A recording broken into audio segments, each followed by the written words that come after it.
Joe Rogan Podcast. Check it out. The Joe Rogan Experience. Train by day, Joe Rogan Podcast by night, all day. All right, James. I'm doing well. How are you? Very good. Nice to meet you. It's nice to meet you. Thanks for having me. My pleasure. I found out about you from my friend Brian Simpson. He was in the green room of the Comedy Mothership, and he was telling me how excited he was about you.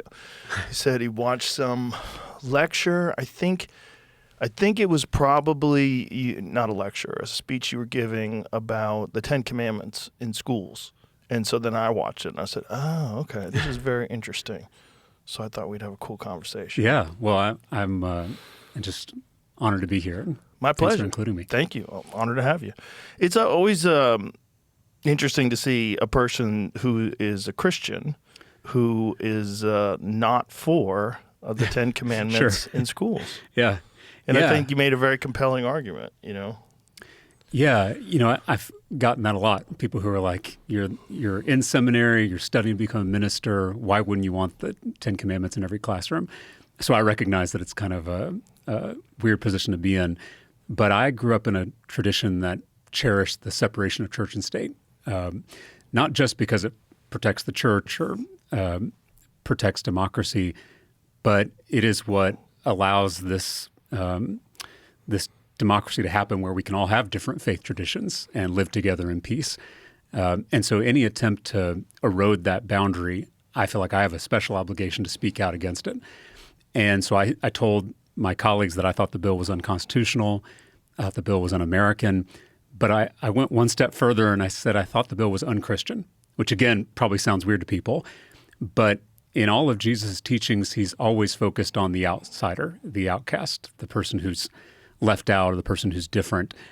And so as a Christian, I think my concern is for the Muslim kid and the Jewish kid, the Hindu kid, the atheist kid who's sitting in a classroom who now has a poster on the wall forced by the government that says, your religion is inferior or you're not welcome here.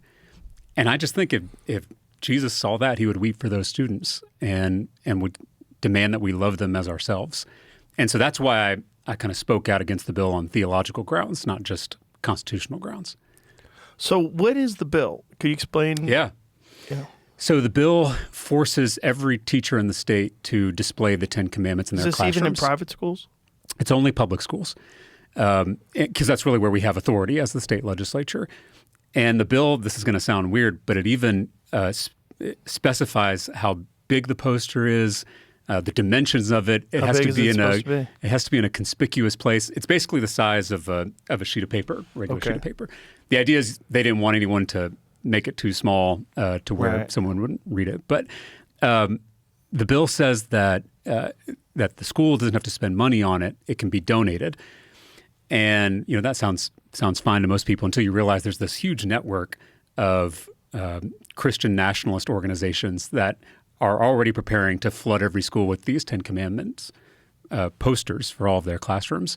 So the donation thing sounds like it's kind of innocuous until you realize that the donations are already ready to go from all these outside groups. So there's going to be legal challenges, of course, but if it's not struck down in the courts, every teacher is going to have to put up the Ten Commandments in their classroom against their wills, even if they don't want to.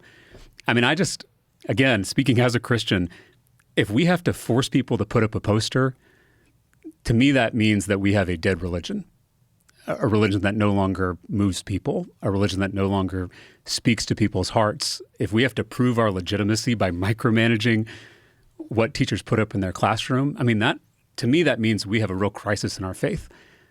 We should be leading by example, not by mandate. How did this get proposed, and what is the support for it? Well, the support is pretty broad within the Republican caucus. Again, I serve in the state. Is it universal, essentially? Yeah, I don't think there was a single Republican who voted against it this time around. And again, I serve in the state legislature. A lot of people think that I'm a congressman. I serve here in Austin at the state capitol. What is your position? So I'm a state representative. So I serve. There are two chambers, just like the federal government, a Senate and a House. I serve in the House, in the state House. So the Republicans have a majority in the House and in the Senate. I'm a member of the Democratic Party. So I literally can't get anything done without working on a bipartisan basis. It's actually a blessing in this this modern era where we're all tribalized and polarized, that I am forced to work with people who have completely different views than I do. And actually, you get to know them. In D.C., from what I hear, I've only been to D.C. a few times in my life, but from what I hear, you're really kind of separated physically from your colleagues. You don't spend a lot of time talking to each other anymore. It's a lot of fundraising and events, and not really a lot of relationship building. In the state capitol, you don't have the same media scrutiny, the same spotlight, so we can still get to know each other and go out to eat with each other and meet each other's families.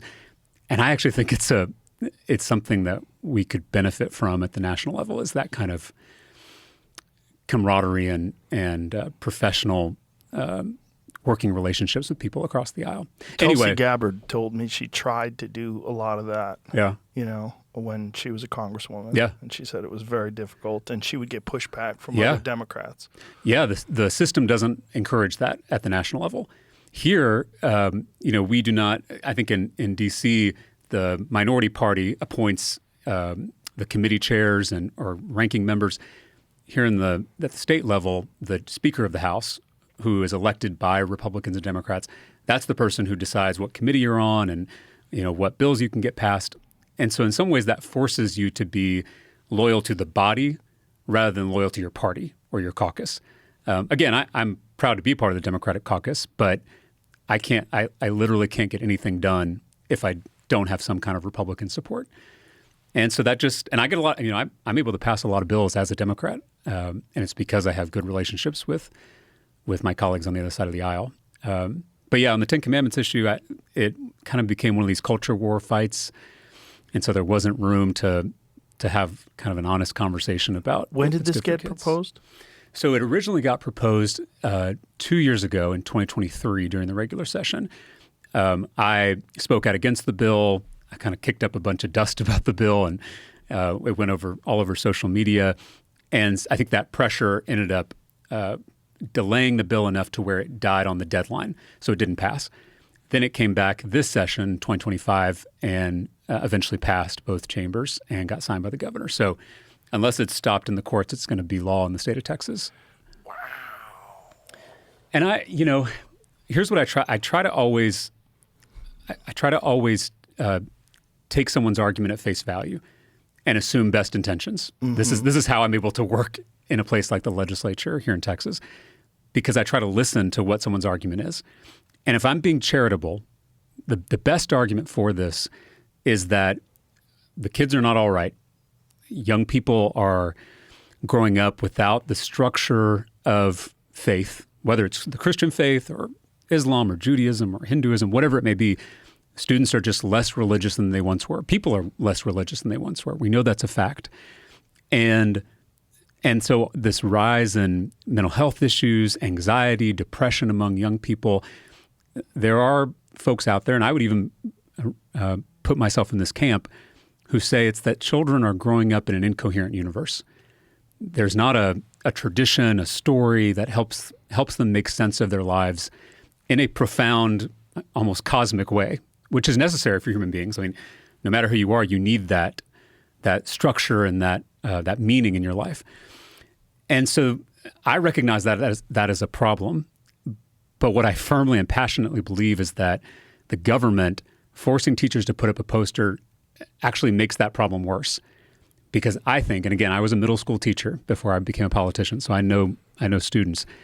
They have the best BS detector around, right? They are now going to, I think this bill will create a whole new generation of atheists who think that my religion, my faith tradition, that means everything to me, is more about power than it is about love. And they already kind of think that. Yeah. I mean, young people already think that about religion. I think this is just going to confirm just the worst, people's worst inclinations and impulses about organized religion. Yeah, I would agree with that. Well, and it just doesn't make sense that we've always had a separation of church and state. It's been very important. And that this imposing this on kids in school, in non-religious schools, just seems kind of crazy. Well, and the staunchest defenders for the separation of church and state throughout American history were Protestant Christians. Baptists in particular, right? I mean, the letter Jefferson writes where he first uses that phrase, a wall of separation between church and state, was to the Danbury Baptists. Because, I mean, these Protestants were fleeing Europe as religious minorities, right? I mean, this is kind of essential to the founding of this country, was religious freedom. And so those Christians understood that once the government starts preaching your religion, starts making decisions about your faith, that doesn't lead anywhere good. So we should be very suspicious of the state usurping the role of pastors and Sunday school teachers. I mean, if you want to deepen your faith, we have churches on every street corner. A lot of them don't have a lot of people in them, right? We've got mosques and temples and synagogues that have a ton of room in them. And so why would we have the government start to teach kids about or preach a certain religion when we have houses of worship that can do that? Yeah, I think it's also a really important point you made earlier, that if you try to force kids into doing things, they don't like to do it. Correct. And especially if you try to force kids they're secular and they come from households that maybe are atheists or agnostic, and then you have this on the wall, right, and you impose it on them. Yeah, they're going to think about it like they think about a lot of other government BS. As they should. Yeah. I mean, I honestly think that Christianity has a lot to share with the world at this moment of kind of crisis everywhere. But this, again, is giving Christianity and religious people broadly a bad name. Because this is what people think about religious people, that we're more interested in imposing our faith or our values or our beliefs on others instead of living it out ourselves. Yeah. What do you think this is in response to? Like, why do you think they're trying to impose this? What would make them want to put this in schools? I think fear. Fear. And I get that fear. I want to acknowledge that I also feel this fear that, I look across my church on Sunday mornings and I see a lot of gray hair. I worry about the future of my church, of my faith in this country. Everyone has seen the charts of declining religious participation and the decline in the number of people who belong to faith. What do you think that's about? I think a lot of it is well justified, because organized religion has done a lot of damage to people. Particularly if we're talking about this country. About this country, it's going to be Christianity, right? Now, in India, it may be a conversation about Hindu nationalism, but here, the dominant religion is Christianity, and we've seen that too many churches, too many faith leaders have abused that trust. A lot of Gen Z, a lot of my fellow millennials, when they hear me talking about my faith and how it informs my public service, they're like, I've never heard of this kind of Christianity. Right? Like, I was told that if you wanted to be a Christian, you had to hate gay people. If you wanted to be a Christian, you had to want to control women. If you wanted to be a Christian, you had to reject science. And so when Gen Z and when millennials were faced with that choice, it was a pretty easy choice for them, right? They chose their gay friends. They chose women's rights. They chose believing in science. And that, in my opinion, was always a false choice. And in fact, a lot of those positions that I just mentioned are contrary to biblical values, to the teachings of Jesus. And so, there's always going to be progressive Christians and conservative Christians. That's a very healthy debate we should always have. But in this country, it's become synonymous with right-wing politics. So much so that when people hear I'm a Christian politician, they just assume I'm a Republican. So it's just, I think that has pushed a lot of people away.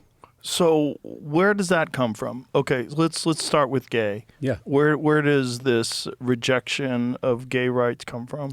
Well, I think broadly we should say that using religion to control the people is a tale as old as time.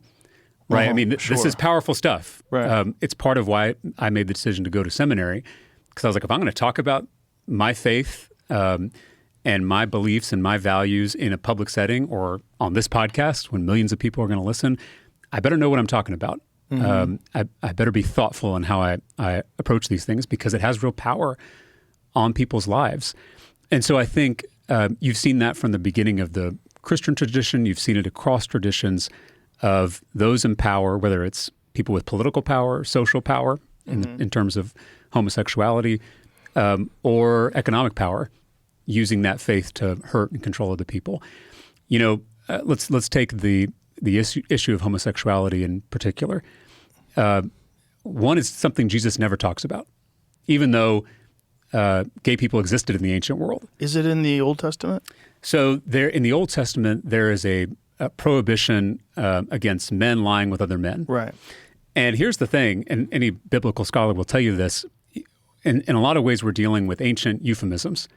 And it's hard to tell what a euphemism means thousands of years later, right? I had a professor at seminary, this is going to sound weird, but he was like, think about 2,000 years from now, how difficult it'll be for people to tell the difference between a butt dial and a booty call, right? Like, those are two things that sound very similar on a piece of paper, and they have very different meanings.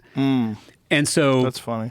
So like in the Hebrew Bible, you do have this prohibition. We're not sure exactly what it means, and if we're taking it just literally, does that mean that we're also we're prohibiting same-sex relationships between women, right? Because that's not prohibited in that particular scripture. How is it described? So what is the actual passage? I mean, that's the one I just gave to you about. What is the men. punishment? I mean, I think in most of these violations of the law, the punishment, if it's called an abomination, the punishment can sometimes be death. And this is true of eating certain foods, of planting different crops next to each other, Wearing two different types of cloth. Sure. And again, I'm not a rabbi, so I hesitate to be able to speak with authority on the Jewish scriptures. But this was a people who had found freedom from slavery in Egypt, and they were trying to be able to set themselves apart from that domination that they knew in Egypt. They wanted a completely new world where God was in charge, not some pharaoh, not some emperor. So this was a radical community they were trying to build. And so they put rules in place to remind themselves that while it may only take a few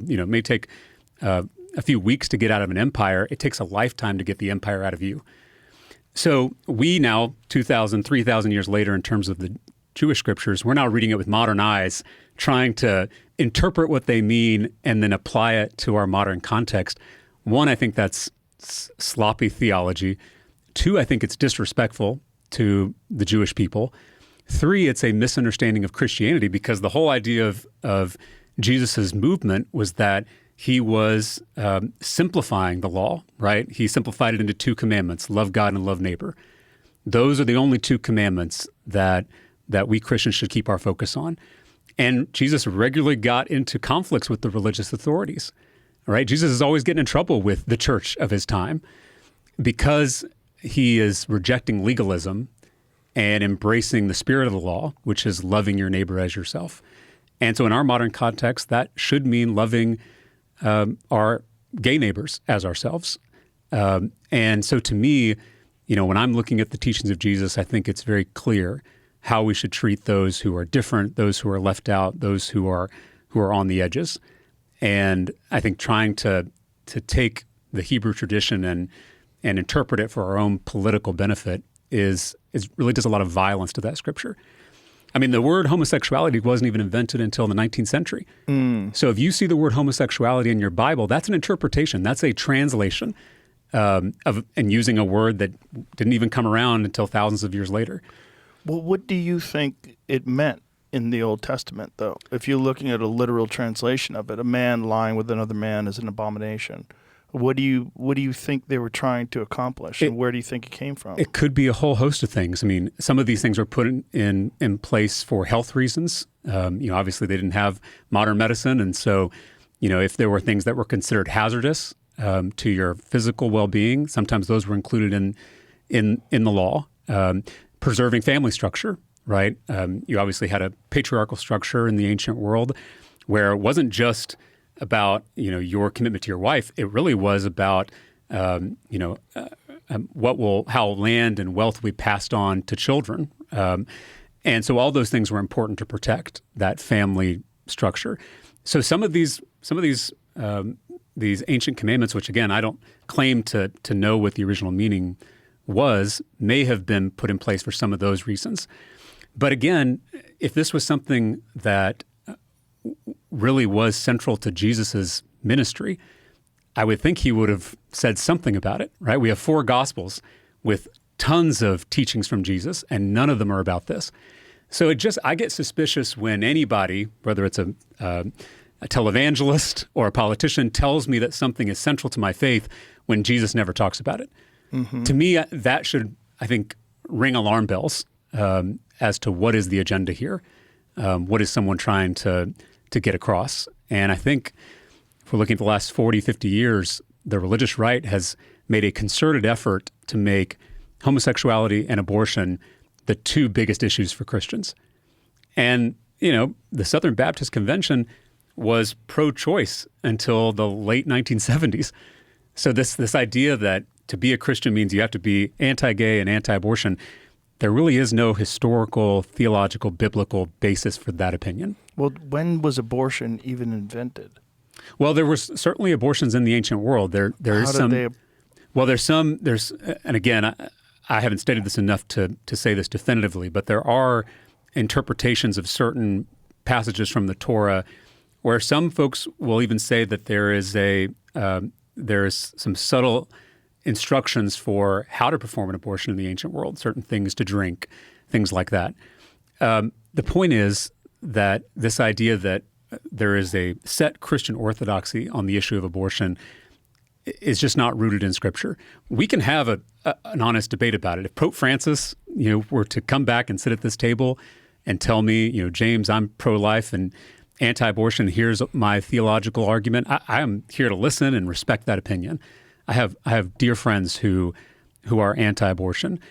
All I'm asking is that for Christians who are pro-choice and who respect the bodily autonomy of women, that we be given the space to make our theological argument, because I think there is a lot of biblical evidence to support that opinion. What do you think is the biblical evidence to support the opinion of being pro-abortion? So one, in Genesis, God creates life by breathing life into the first human being, which we later call Adam. That life starts when you take your first breath, and that is actually the mainline position in Judaism, is that that's when life starts. Then if you think about it from a Christian perspective, something interesting that Jesus does throughout his ministry is he is breaking first century norms about women, talking with women, learning from women, having women lieutenants in his movement. And this was something that was kind of unheard of in the first century. The longest conversation Jesus has with anybody in the whole Bible is with the Samaritan woman at the well. And so this affirmation of women as full and equal people is a huge part of the Jesus movement, especially the early church. And then the last, I think, story I would go to is the story of Mary. Mary is probably my favorite figure in the Bible, the mother of Jesus.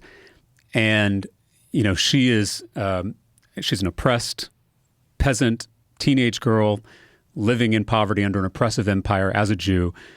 And she has a vision from God that she's going to give birth to a baby who's going to bring the powerful down from their thrones, going to scatter the proud, who's going to send the rich away empty. I mean, this revolutionary song that she sings, it's called the Magnificat. And it's actually been banned by certain authoritarian regimes because it is so radical. But I say all this in context of abortion because before God comes over Mary and we have the incarnation, God asks for Mary's consent, which is remarkable. I mean, go back and read this in Luke. I mean, the angel comes down and asks Mary if this is something she wants to do. And she says, if it is God's will, let it be done. Let it be. Let it happen. So to me, that is an affirmation in one of our most central stories that creation has to be done with consent. You cannot force someone to create. Creation is one of the most sacred acts that we engage in as human beings. But that has to be done with consent. It has to be done with freedom. And to me, that is absolutely consistent with the ministry and life and death of Jesus. And so that's how I come down on that side of the issue. Again, I'm very open for my fellow Christians to disagree with that, and they may have scriptural passages they point to be anti-abortion. And I think that's a debate that we should feel comfortable having. All I'm saying is that it shouldn't be assumed that just because you're a Christian, you are anti-gay or anti-abortion, because there are so many Christians out there who don't subscribe to either of those policy positions. So there's a lot of nuance if you're talking about abortion, right? Because you're not just talking about a woman's right to choose, but you're also talking about rape and incest. That's right. Right. So you're talking about a woman's right to choose whether or not she carries a baby when it was not her choice to begin with. That's right. And it's why I think that almost everyone in this country is pro-choice to some extent, because the polling indicates that the vast majority of Texans, the vast majority of Americans support exceptions for rape, incest, or threats to the mother's health. Yeah. Now, I've had arguments with people that don't support that, though, which is interesting. They say the argument that they give is that two wrongs don't make a right. And, it's a crazy argument because they're even talking about it with underage girls. But at least they're consistent. Again, Yeah. if you believe that a fetus is a person, now... Well, it certainly has the potential to be a person, right? Well, and a fetus is alive in terms of just biologically alive. Yeah. But we do have literally trillions of living organisms in us right now. The But question they is, don't have the potential to be a full-grown human being. absolutely. But the question is a fetus or is an embryo a person with full legal rights that trump the rights of a woman, or a girl, as you mentioned? Because if you're a 16-year-old girl who's been raped, does that embryo or that fetus, does its rights trump the rights of that girl? Right. Or the life? And I say no. I think most Americans say no. And to me, that exposes kind of the lack of support for fetal personhood. Again, we can have conversations about limits to abortion, all of those things. But I do think it's clear that most Americans believe that a woman or a girl should have the autonomy to make those decisions about their own body. I think most Americans probably would agree with that, but I think also most Americans are very uncomfortable with the concept of late-term abortions. Sure, yeah. And I would say... What are your thoughts on late-term abortions? Well, I think if you look at the data, the late-term abortions that happen are almost exclusively to save the life of the mother. Because, now you're talking about people who have picked out a name, who have bought a crib, people who want this baby. And so the only time this happens is for immediate, life-threatening medical reasons. Right, but there are exceptions to that, right? There are people that change their mind. Well, and I think within Roe versus Wade, there was a legal framework for states to be able to make decisions about how you regulate abortion. And so if a state decides that they wanted to ban elective late-term abortions, if those things happen, then that was completely fine within the framework of Roe versus Wade.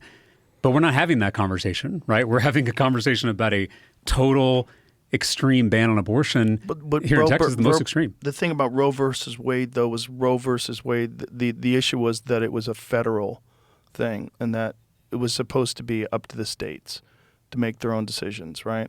So how did it get passed in Texas that it was, I think it's 6 weeks, right? Which is very early, which is the point where a lot of women don't even realize that they're pregnant. Well, and that was the original ban that passed, but then Texas had a trigger law in place, which was if Roe v. Wade is overturned, which it was, then Texas would automatically ban abortion in all cases.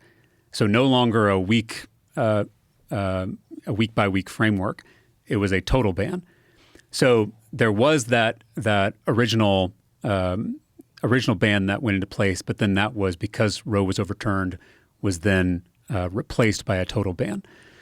So in Texas, again, we're not recognizing any of the shades of gray in this conversation. It is the most extreme ban in the country, and we've seen the devastating consequences of it. We saw Texas women who were forced to wait in emergency room parking lots until they went into sepsis. We've seen women banned from using public highways to travel out of state to get an abortion. That's what they were just trying to do in Lubbock, was prevent women from using public highways. Well, there was also the thing where they were trying to go after women that traveled to other states. Right. Yes. Yeah. And even if there was no evidence, like say if a woman travels to see her in-laws or her parents or something like that, and then has a miscarriage. Right. That to me was very creepy. That if this woman had traveled somewhere where abortion is legal and then lost her baby, they would then be accused, even if they had not had an abortion. They would be questioned, and that to me is incredibly insensitive, especially when you take into consideration that some of these women might not have had abortions at all. They might have just lost the baby, which happens quite often where there are miscarriages. It's interesting you bring up miscarriages because, if I'm, again, trying to take people at their word, trying to assume the best intentions and hear a good faith argument on the other side of this, if my concern is with the life of an embryo or the life of a fetus, the greatest threat to that life is a miscarriage. I mean, if your concern is how many embryos or fetuses we're losing, the number that we lose to miscarriage versus the number we lose to abortion, I mean, it's dwarfed.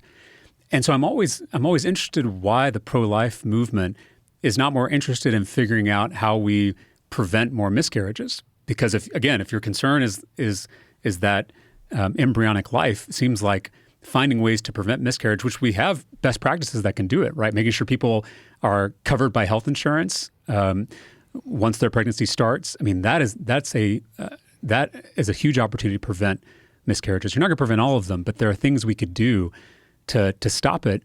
And so the fact that all the attention is on abortion rather than on some of these other things that maybe we could all agree on, to me, again, it makes me suspicious about the true motives of some of these politicians and some of these activists who are pushing some of these bans.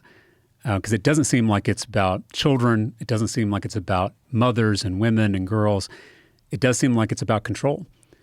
And I think that's what we see across this Christian nationalist movement is controlling what you do with your own body, controlling what you read, controlling what you learn, controlling where you travel. I mean, this is religion at its worst, is trying to control people and what they do. How do you define Christian nationalism? What is that to you? Yeah. So I think there's lots of different ways you could describe it. The way I define it is a little broader. I say Christian nationalism is the worship of power, whether it's social power, economic power, political power, in the name of Christ. And I think it's relevant to describe it this way because it's something we've struggled with within the Christian church from the very beginning. So the first followers of Jesus didn't even call themselves Christians. They called themselves the Way because their crucified teacher had taught them a different way of being human, a different way of relating to other people, of understanding your relationship to neighbor and to God. And this transformed them. They became these peculiar people, is how the Bible describes it, because they didn't participate in the economy, the military, the culture. They were persecuted because they turned the world upside down. Again, that's how it's described in Acts. But 300 years after that, after the Roman Empire crucified Jesus, Emperor Constantine made Christianity the official religion of that very same empire, the same empire that crucified Jesus. So this is 300 years later, and now Christianity is the official sponsor of the empire, of Western civilization. Do you think Constantine was a Christian, like legitimately, or do you think that he was using it? It's always hard to tell with politicians, and I say this as a politician myself. When was Constantine baptized? Well, he was baptized, I don't know the year, but he was baptized after he had this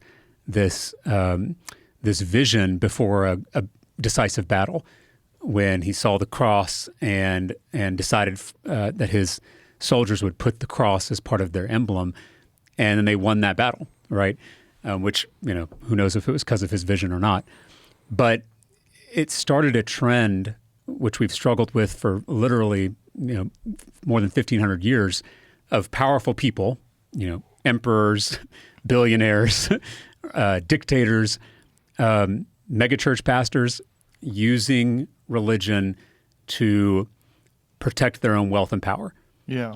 And to me, Christian nationalism is just the latest iteration of that, whether it's the Ten Commandments bill, whether it's the bill, I don't know if you read about this, a bill that we passed that allows schools to replace school counselors with untrained, unsupervised religious chaplains. Sometimes people who go online and become a chaplain within 5 minutes. That to me again is an example of Christian nationalism. It's using the state, it's using political power to elevate one religious tradition over all the others. It's using governmental power to dominate our neighbors instead of loving them as ourselves, which is exactly what we're called to do as Christians.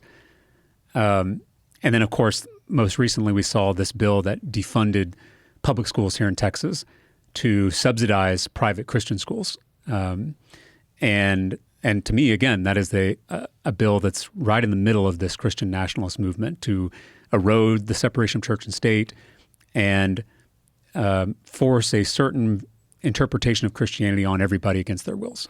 Yeah, there's this narrative that this is a Christian nation. This is Sure. It was founded as a Christian nation, and I think they call upon that. Yeah. When they're making these decisions and talking about it in this very particular way. Yeah, and I think no one would disagree that Christianity was influential in the founding of this country, and is still influential. I mean, it's suffused throughout our culture, our politics. It is a central part of who we are as a nation. But I think it's really important to clarify that we were not founded as a Christian nation. We were founded as a nation where you are free to be a Christian or a Jew or a Muslim or a Sikh or a Buddhist or an atheist.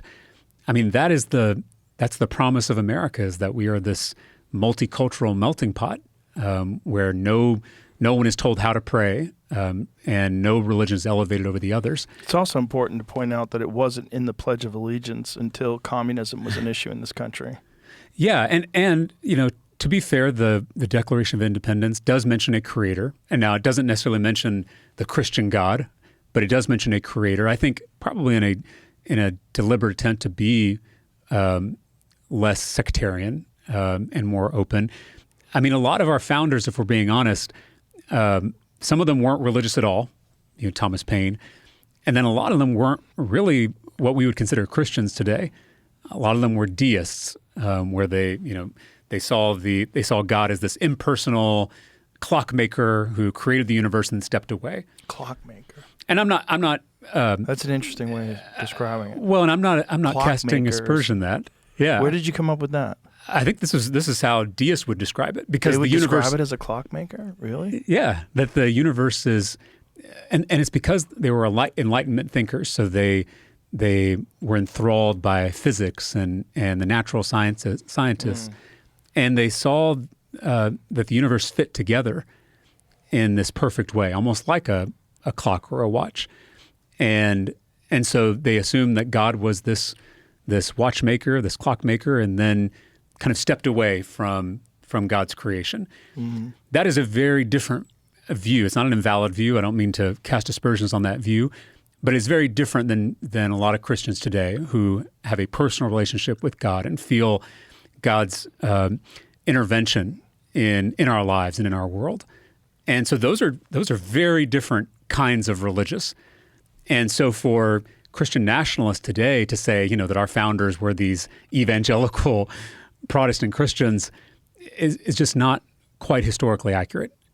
These were Enlightenment thinkers. They had their own suspicions of religion. I mean, Thomas Jefferson created his own Bible where he took out all the miracles. Really? Yeah.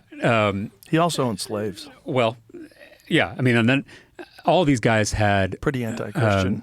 I would say so. But again, Christianity was used to justify slavery.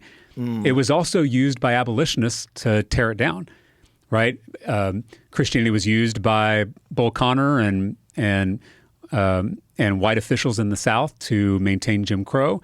And it was also used by Dr. King and the Civil Rights Movement to tear down that system. Yeah. So, faith, it's really in the hands of the user. It can be used to do a lot of damage to people, but it can also be used to move us toward a more just and loving world. That's where it gets weird, right? It's like we need someone who interprets faith in a way that is beneficial for all and not personally beneficial or beneficial to their ideology or the narrative that they're trying to push, right? Well, and I honestly think, if I'm being my most hopeful self, that Gen Z and millennials, young people are going to be the ones to lead us out of this. Because why? Because of TikTok? No, because of the TikTok. Because they're addicted to video games? Because what is it? Because there is power in disillusionment. Okay. Because that's fertile ground. So let me back up. So in my faith tradition, Jesus is not just a great teacher. Jesus is the embodiment of the pattern of the universe. Right, this is trippy stuff. I like trippy stuff. Yeah, he, in his person, his life, his death, his teachings, that we somehow learn something about God, this ultimate reality. And Jesus' life, again, in our tradition, the milestones are incarnation. That's Christmas, right? When God takes human form. Incarnation, by the way, is not just limited to Jesus. It's everybody, right? Everybody bears the image of the sacred, right? Joe Rogan does, James Talarico does, every listener to this podcast bears the image of the sacred, made in the image of God. A radical view, right? Mm-hmm. So that's incarnation. The second is crucifixion, right? That's Good Friday, where Jesus, because he confronts the powerful, is executed on a cross, a humiliating death along with other criminals. And then the last step is resurrection. That something new and beautiful rises from those ashes. So those three things, incarnation, crucifixion, resurrection, that's the pattern of the universe. Again, just take religion out of it for a second. Let's just think like a physicist or a biologist. Creation, destruction, recreation. I mean, that is the story of the physical universe. It's the story of our lives, right? That we are all headed toward a brick wall at the end of this, right? There is birth, death, rebirth. Hindus would say reincarnation, right? This pattern of reality is something that's recognized across traditions. I say all this in response to your question because all of us in our faith start off with order, disorder, and then reorder if we get to that last step. All of us kind of inherited a faith from our parents. It was usually pretty stable. We didn't ask any questions, and it was comforting, right? You were childish in the best sense of that word, innocent. You grow up, you have experiences, you meet new people, you're exposed to new ideas. Suddenly you start to question all those things that you were taught. And now you have disorder, disillusionment, right? That maybe what I was told wasn't real. And maybe this isn't right. Maybe I've got to question everything. And that's healthy and essential. You need that crucifixion to break apart what was there before. That third step of resurrection, reincarnation, rebirth, reorder, however you want to describe it, to me, it feels like that's what we're on the precipice of. And it does feel like young people in particular are the ones that are asking these questions because young people have always, on every major issue, have usually been the ones who have been able to kind of think outside the box and see things anew. But it does feel like they are waking up to how broken organized religion is. And they are starting to yearn for something bigger and something better and something that's more true and more honest. I hear from people all day long, yes, on TikTok, but also in real life where they're just like, I want a relationship with God and I'm just not sure how to find that. I mean, I think that's, maybe it was the pandemic, but there is something brewing out there where people, they're hungry for something bigger and deeper. So again, that's me on my hopeful days. I've also had my days where I'm more cynical, but... What happens on your cynical days? So I'm in my fourth term in the Texas House. And they're 2-year terms, so that's 8 years. In my second term, I kind of had a crisis of confidence, I guess.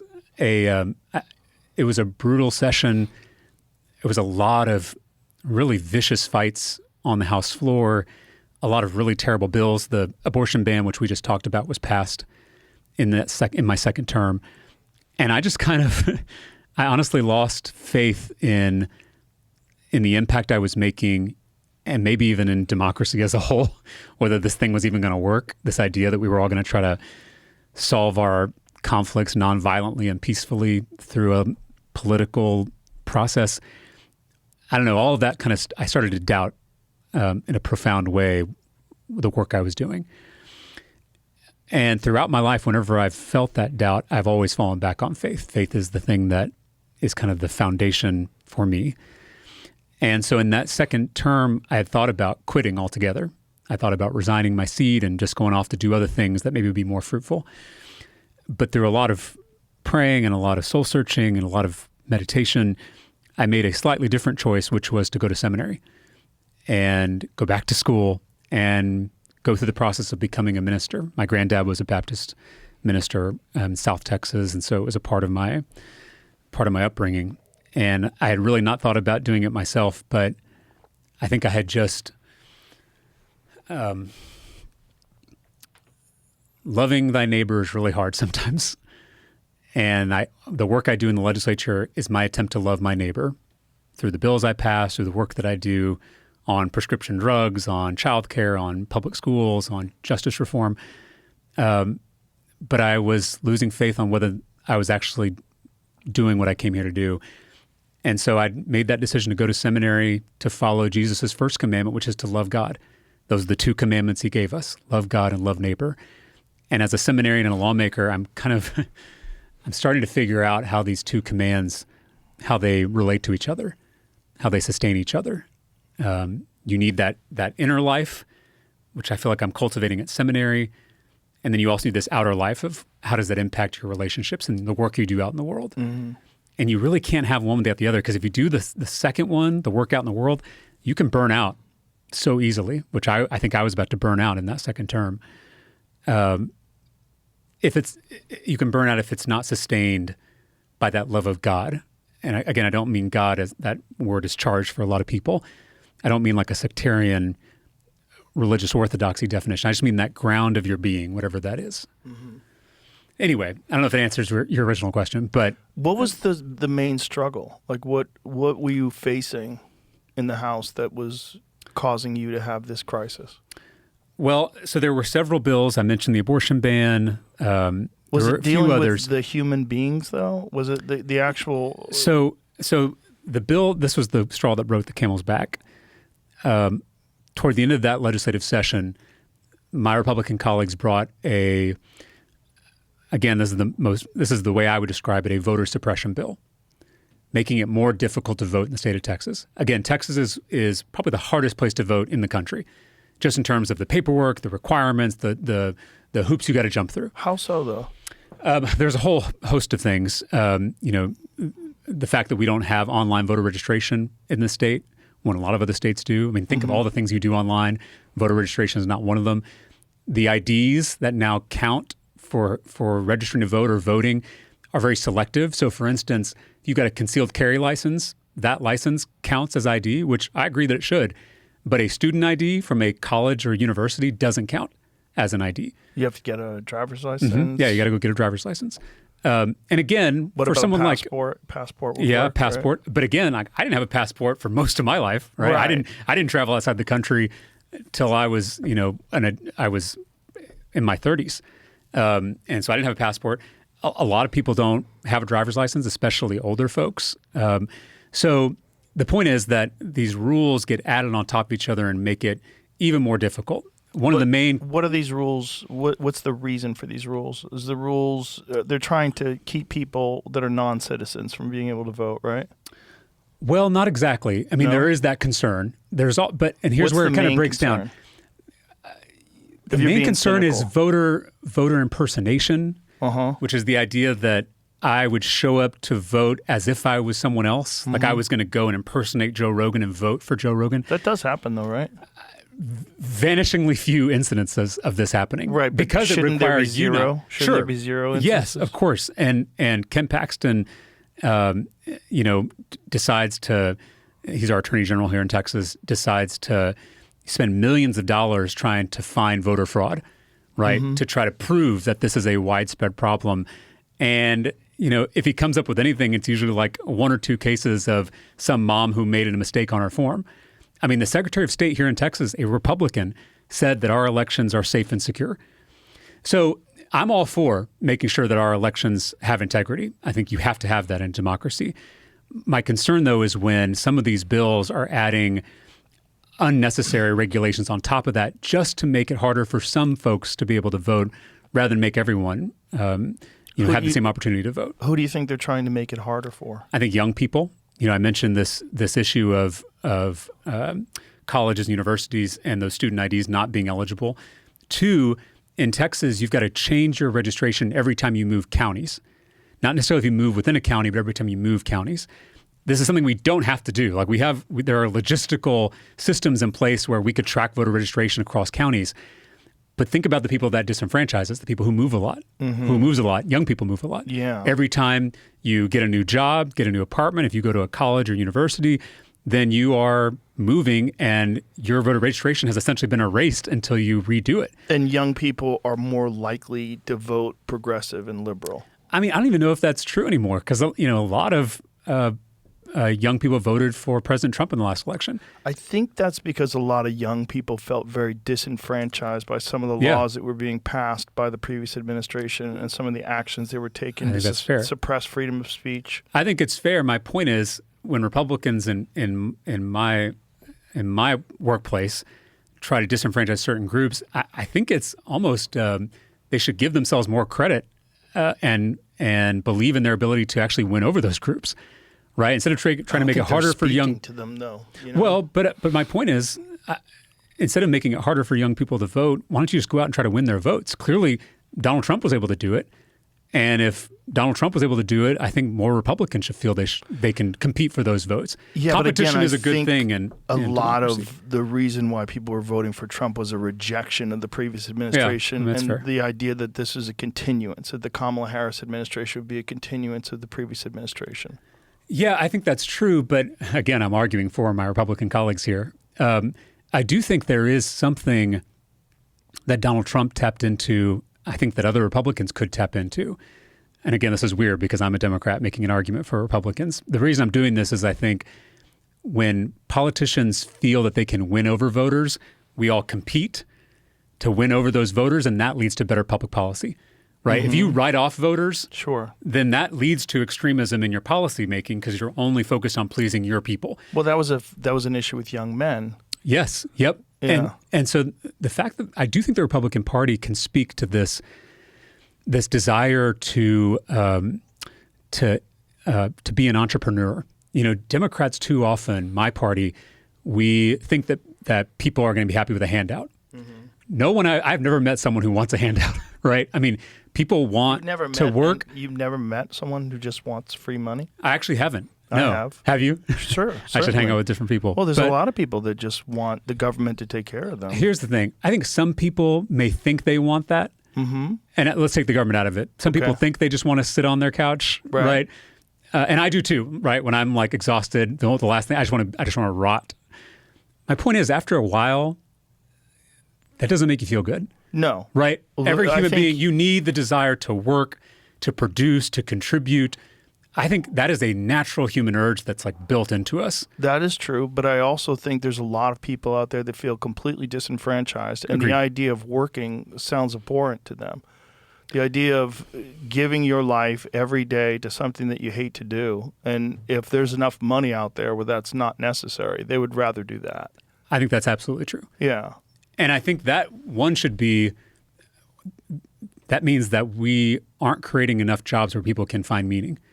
How do 'cause we you're- create 'cause you're- jobs you and where I- people find meaning? I don't think you and I have, and I don't want to speak for you, but I don't think of this role that I have as work, right? This is something that moves me every day to get out of bed and work on these issues.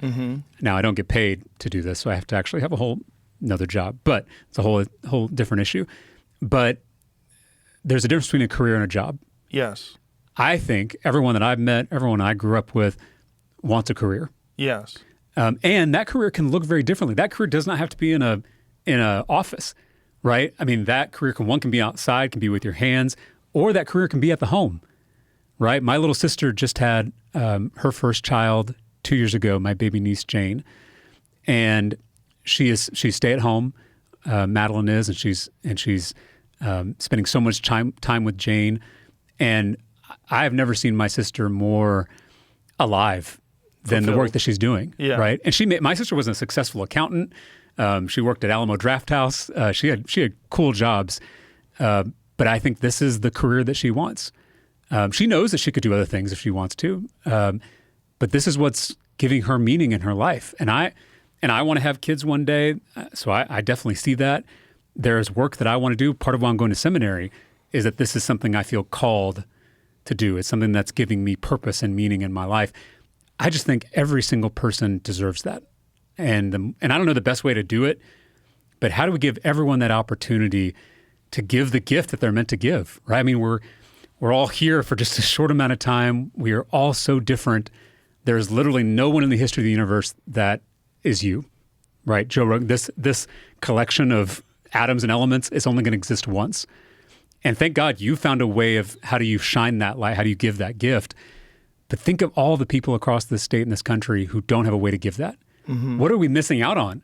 Yeah, right? What The cure for cancer is trapped in the mind of a kid in a low-income school. Right. But this is all great sentiment, but what are the actions that could be taken in order to give people a path to a career rather than a job? So let's just talk about, I think we're all either thrilled or terrified of this AI future.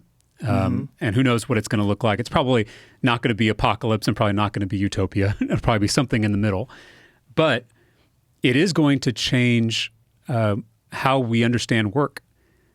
It's going to change how we understand our jobs and our careers. It's going to eliminate a lot of jobs, I would imagine. And so this is now going to be a spiritual question about what does it mean to be a human being. It's one that we are not equipped to answer right now because in a lot of ways we have thrown out the baby with the bathwater. And because of the problems with organized religion that we talked about earlier, we've just jettisoned the whole thing. So we're no longer having conversations about what it means to be a human being. But to get to your question about what specifically this could look like, I'm intrigued by some of the pilot programs on universal basic income and what they've provided.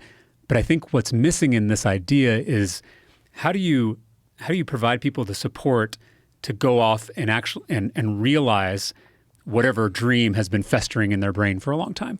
Mm-hmm. Almost like entrepreneurial grants, right? Of where we invest in someone's next big idea for an industry, for art, whether it is community work or nonprofit work or solving a community problem.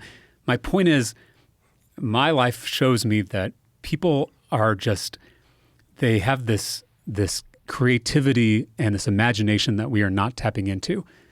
And it is, and so much of that is trapped in people who are either in these meaningless jobs or are not, or either gone to, inadequate schools and therefore don't even get into a job where they could express themselves and give this gift. But I do know that it's out there, and that if we tap into it, it could be a game changer. So I don't know what this looks like, but it does seem like the disruption that's coming could be an opportunity. Again, back to out of crucifixion comes resurrection. Disruption is an opportunity. Yeah, I would agree. To do something. I think it's also very dependent upon the individual. And I think the best thing we can give them is inspiration. And oftentimes the best thing you can give them is an example of someone who also did it. Yeah. And so there's a lot of people that feel completely disenfranchised by the system that's currently in place now that I think is going to be upended by AI. So there is an opportunity for them to do something completely different. And the positive aspect of universal basic income is that, first of all, I think we could both agree that if an enormous amount of jobs just go away, that probably is the only way to sustain society. You can't just have people go poor and go hungry when we have unfathomable wealth that's being created by these same systems, right? So universal basic income, on one hand, has a lot of hope because there is this potential that you now no longer... So we're locked into this situation where you think that you're working and you have to work because you have to take care of food and you have to take care of shelter. And that this is what most people are doing with... most people in this country right now are working check to check. They're living paycheck to paycheck and they're essentially getting by. And any catastrophe, medical or otherwise, will eliminate all savings instantaneously, and they're doomed. And so what they're doing is just working, giving most of their life just to sustain whatever state they're in currently. And that's very frustrating for people because they don't think they ever get ahead, and they don't think they have any potential to get ahead. So if something comes along that takes care of that aspect of life, so if universal basic income can provide you with food and shelter, now you no longer have to think about food, you no longer have to think about shelter. Now you have to find meaning. The problem is, for a lot of people, there are so many distractions that are unproductive, like social media, like video games, like many things that people participate in all day long. And then you add in a factor of drug addiction and partying and a lot of other fruitless things that people participate in. If you only were living for the first 35 years of your life just to deal with food and shelter, and now food and shelter is provided for you, now at 35, you have to sort of reformulate your view of the world and find meaning and find something. And maybe you're an atheist, so you don't find meaning in religion, and you don't have any desire to find meaning in religion. Okay, well, what do you do, and how do you educate these people, and how do you? I think there's going to be an upheaval, the likes of which we have never seen before, and there's going to be a lot of chaos, and it's going to be very, very uncomfortable for a lot of people. I think we're going to deal with unprecedented levels of addiction, whether it is with drugs or with fill in the blank, whatever gambling, whatever things that people get addicted to, because I think people are going to look for thrills. They're going to look for something that entices them, that gives them some excitement, because they're just getting a check every month. Yeah. Unfortunately, just the way humans are wired, that's not good for us. We know that from lottery winners. Yeah. Like, people get an enormous chunk of money. You might win $200 million. Yep. You hit the mega bonus, whatever the hell it is, and then you're living in hell. Yes. For whatever reason, you don't like it. You now find yourself surrounded by people that are trying to take money from you. You feel like you're a target. All the people that you grew up with and all people that know now looking for handouts, and it gets really crazy. And most of them wind up penniless within a short period of time. Yep. I think it's like, how many years is it where most lottery winners wind up broke? I think it's like less than 20 years, even when they have enormous amounts of money. Yeah. So, like, the only thing that you can do for those people is to somehow or another inspire them to live in a different way. Yep. And I don't think that's a function of the government. I think that's a function of individuals and of inspirational people that can provide some sort of an example that differs from what they're surrounded by. I agree. And so if we approach this when it happens, which I agree it's about to happen, and I don't think any of us are ready for it, if we approach it as a technological problem or even an economic problem, I think we're missing the full picture here, because I do agree with you that it is primarily, first and foremost, a spiritual problem. And what I do know about human beings is that all of us ask these questions. What does it mean to be a human? What is all this about? Where is my life going? Why are we all here? Right? Late at night, I can assure you, almost everybody has asked those big, deep questions. That is essential to being a human being. Whether you're religious or not, whether you're an atheist or not, we all do struggle with these ultimate questions. And I think what's borne out over thousands of years of our species' history is it's best to wrestle with those questions in community. Yes, I would agree. Because right now, especially on my side of the aisle, where religion has declined among certain populations, there's this tendency of like, well, I'm not religious, I'm spiritual, which I'm very open to people who say that, and I understand where they're coming from. But you want to be careful that it is not private spirituality only, meaning that it's only something that you own, that only impacts you and has no relation, no connection to other people.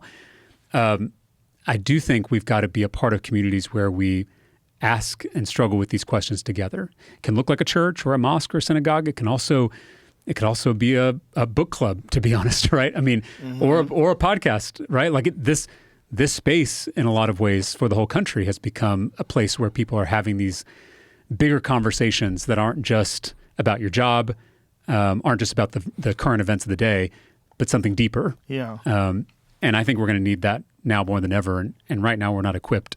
No, I agree do too. that. And there's also a lot of people that don't have a legitimate in-person community. That's right. That's part of the problem too. And and the people that do reject the concept of religion, finding an in-person community that doesn't turn into a cult, which is also a problem. Yeah. Because generally these in-person communities are led by charismatic people who tend to want all the glory for themselves and tend to want to be praised and tend to want. Yeah, it gets real weird sexually. It gets real weird with control, and then they impose rules on the group. Yep. It always goes sideways.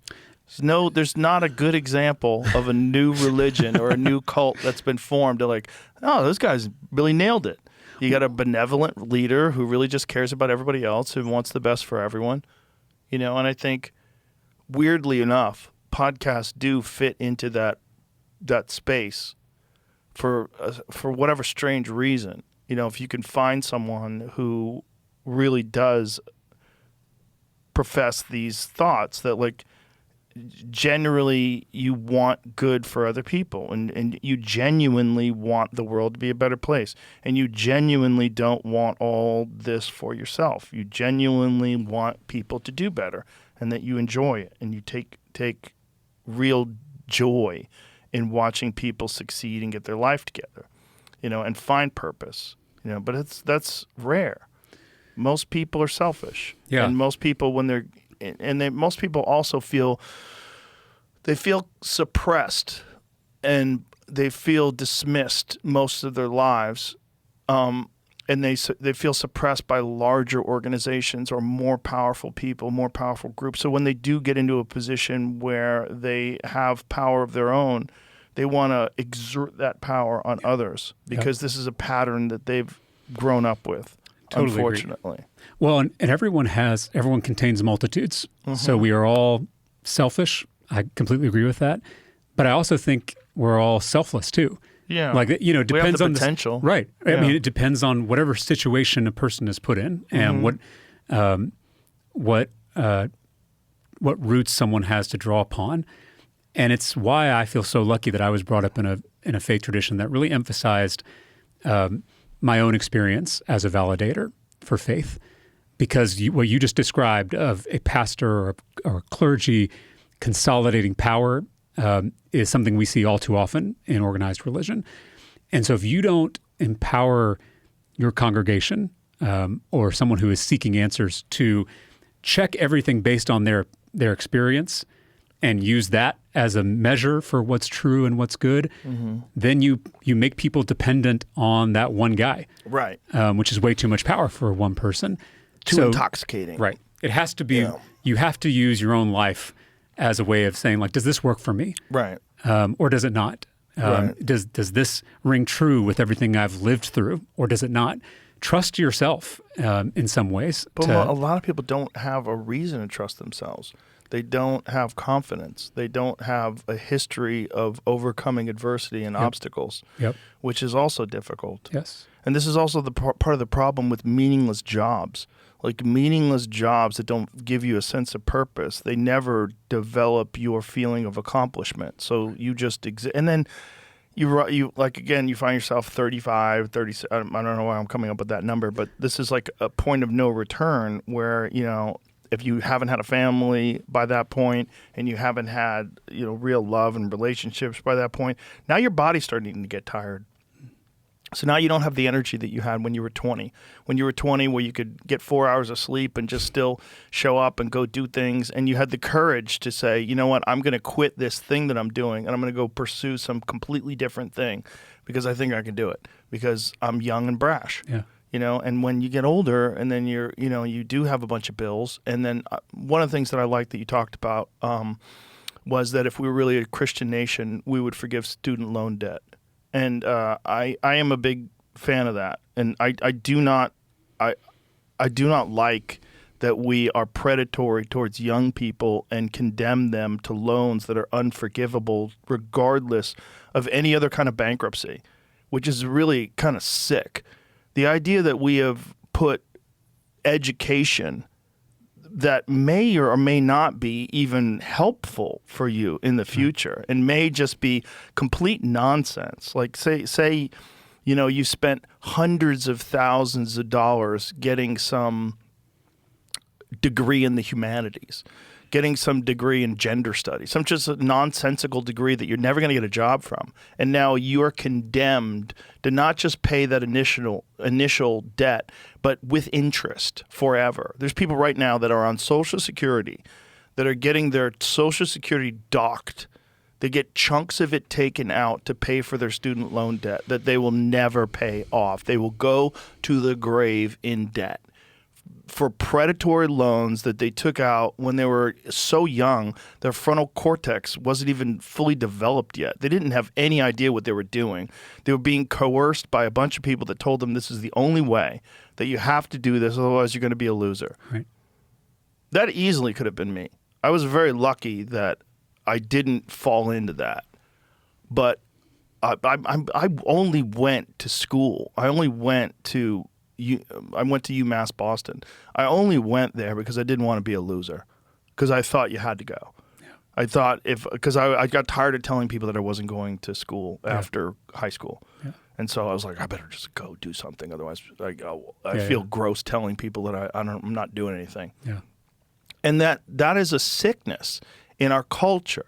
That's a sickness in our society. It's a sickness in our civilization that we have allowed these financial institutions to prey upon the youngest and most vulnerable people with inescapable loans that they will carry with them often for decades and decades.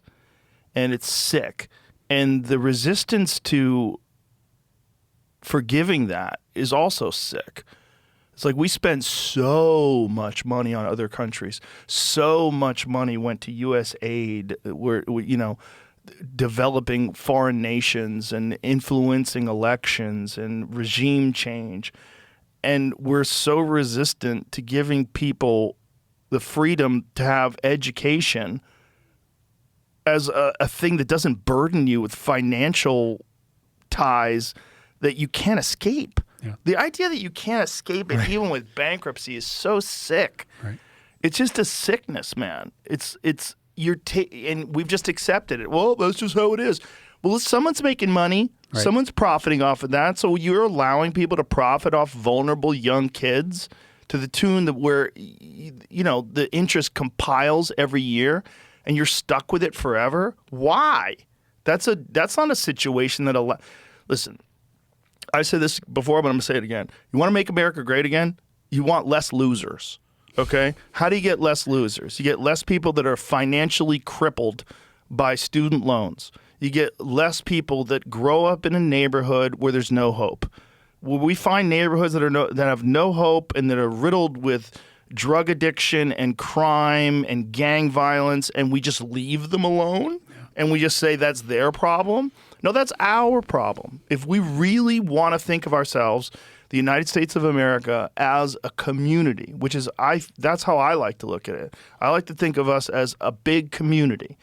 I don't like to think of us as right versus left and blue and red and all this nonsense. It's a bunch of people that agree we're all the same. Yeah. So if we are a community, how are we allowing these places to create these disenfranchised people generation after generation and do nothing about it? And those kids were doing exactly what we told them to do. Exactly. Right? I mean, exactly. Go to school, kids. Right. Yeah. Go to college. Go to college. Again, I think we've overcorrected, or now we tell every kid to go to college, which does a lot of damage too, because a lot of kids, one, don't want to go to college, two, their gifts and their skills aren't going to be fully developed at a 4-year university. Also, we're dismissing the value of trades. Like, my God, and how much more money they make. Great plumber is so important. Having a great carpenter is so important. Electrician. No, I mean, so important. And you make a lot more money. I mean, The guys I went to high school with that have a boat out at Lake Travis are not the ones who went to a 4-year university like I did. Well, they certainly didn't study, Right.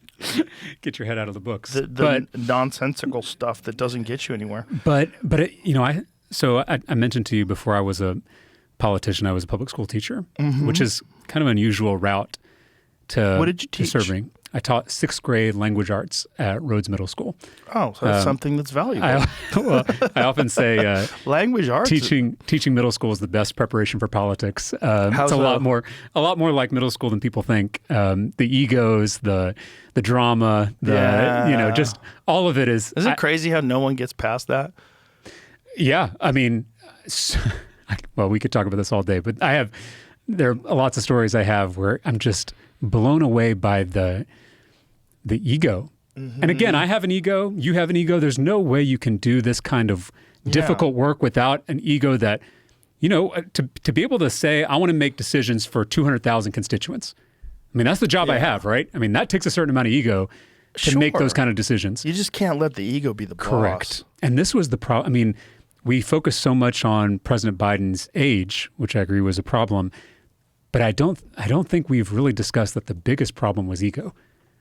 It was his inability to step aside and let someone else do the job. Yes. Right? I mean, when it should have happened a lot earlier than when it should have never happened in the first place. Let's be realistic. In 2020, we all knew, anybody that was paying attention knew that he was compromised. Yeah. Well, and that he said he was a transitional figure. Yeah. I mean, he I don't know how explicit he was, but he certainly made it sound like, he was stepping in so that he could usher in a new generation. And that never happened, because when you get into these offices, and I'm just a little state rep at a low level, but even I know, like, people call you representative. Your mail says the honorable. Yeah, right? Nice. Right. And you're like, that's tight. Well, this feels pretty good, right? That's pretty like cool. People, and you have a bunch of new friends, right? All the lobbyists are like, now they're professionally friendly, right? And all that can go to your head very quickly. I'm sure. And think about someone who's been in it for 60 years. Mm-hmm. I mean, it almost becomes a fused part of your identity to where you can't step aside. Oh, yeah. Everything is for self-preservation. Well, look at these politicians that are in their 80s that are still in office. Desperately clinging. Yeah. I mean, I look at these people and I'm like, you have grandkids. Well, it's not just that. It's also the support system that's behind them, right? Yes. Because all those people need that person to stay in office. Correct. Yeah, they all depend on him. Yeah. But I'm like, you tell me this 60 years from now, if I'm 80 years old and I'm still in elected office, it's like, go home. Well, maybe spend not. some time though. with your grandkids. You're still valuable at 8. I'm not dismissing. Age comes for all of us, right? I mean, yeah, but I don't dismiss the possibility that you could be an elder statesman and be like very wise and kind and benevolent and doing a really good job. I guess but that to me it suggests that you think there's no one younger with more energy who could do this better. Well, why do you have to have no energy if you're old, if you take care of yourself? See, I think there's a lot of people that have learned a lot in their time. Sure. I mean, you've got your situations where you've got like your Nancy Pelosi's where they're clearly using the system for extreme wealth. They're generating preposterous amounts of wealth for a reasonable income. They may have a reasonable income of $170,000, $200,000 a year, but yet they're worth hundreds of millions of dollars. Like, that's kind of crazy, right? That's kind of crazy that you're supposed to be that's above board. That's level. That's okay. That's nuts. But I mean, I just saw this story about this congressman right before the big beautiful bill passed, and he sold all his stock in a company that does Medicaid reimbursements. Oh, Jesus. So because you knew it was coming. Right. Yeah. I mean, crazy. Insider trading. And by the way, insider trading, everyone wants to use Nancy Pelosi in his example. She kind of gets used as an example just because she's been so good at it. But if you look at the actual insider trading, it's red and blue. It's the whole thing. Yep. It's filled with people that are benefiting. Well, and so going into this, when I first decided to run, I was 28, had never run for anything before. How old are you now? 36. I just turned 36. And I was, like I said, a former teacher, so I didn't know about how to run for office. Why did you decide to run for office? Well, so I was a teacher on the west side of San Antonio, which is for those your listeners who are in San Antonio, the west side is this beautiful, historic neighborhood, Mexican-American neighborhood. It's also one of the poorest zip codes in the whole state of Texas. So every day I saw my students struggling to overcome poverty and these systems that were designed to hold them back. And the school I was at was underfunded. I mean, it's Title I school. I taught 45 kids in one classroom, and the classroom was not that much bigger than the studio. Oh my God. So you may imagine 45 kids in here. You know, I literally had kids sitting on the air conditioning unit because there weren't enough desks. I mean, this is crazy. This is the 21st century in America, in the United States of America. Wow. And it pissed me off. I mean, I had one student. I was a first-year teacher. What happens in schools, especially schools in high-poverty neighborhoods where things are really hard, you know, the administration of the school will oftentimes give the kids who need the most help, the kids who have the most troubles, to the first-year teachers, right? Almost like a hazing thing. So I remember my first year of teaching, my principal told me that I was going to get this kid named Justin, who had gotten kicked out of his elementary school the year before because he had brought a knife to school and threatened to stab his fifth grade teacher. So I was, again, first-year teacher, kind of freaked out, right? The kid shows up. One, he's not a monster. He's an 11-year-old boy, right? Like this high, right? I took him aside, introduced myself, told him I was happy he was in class, told him I wanted to get to know him. He gradually started to raise his hand a little bit more in class. He was super smart, super just quick. He also had like a great smile. He's very popular with the girls in the class, a lot of personality. And I started to invite him to our little lunch group because I had kids who came and ate in my classroom during lunch.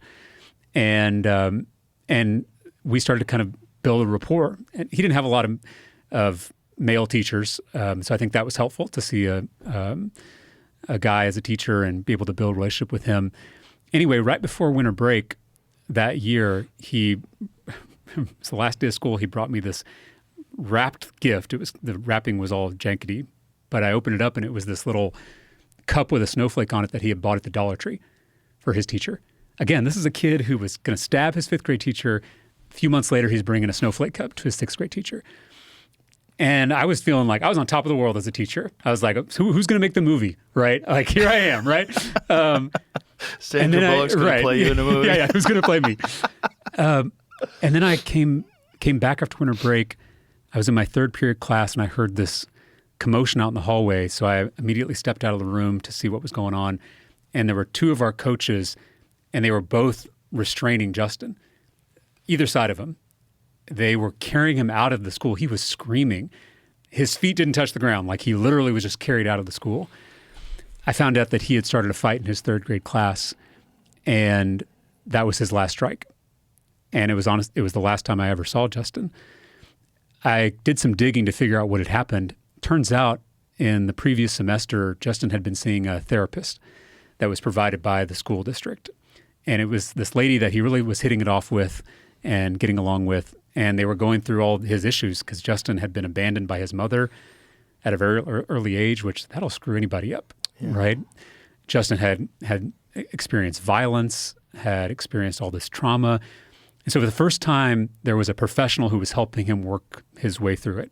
And there was a teacher who liked him and who believed in him. And that was all it took for Justin to see all of these improvements.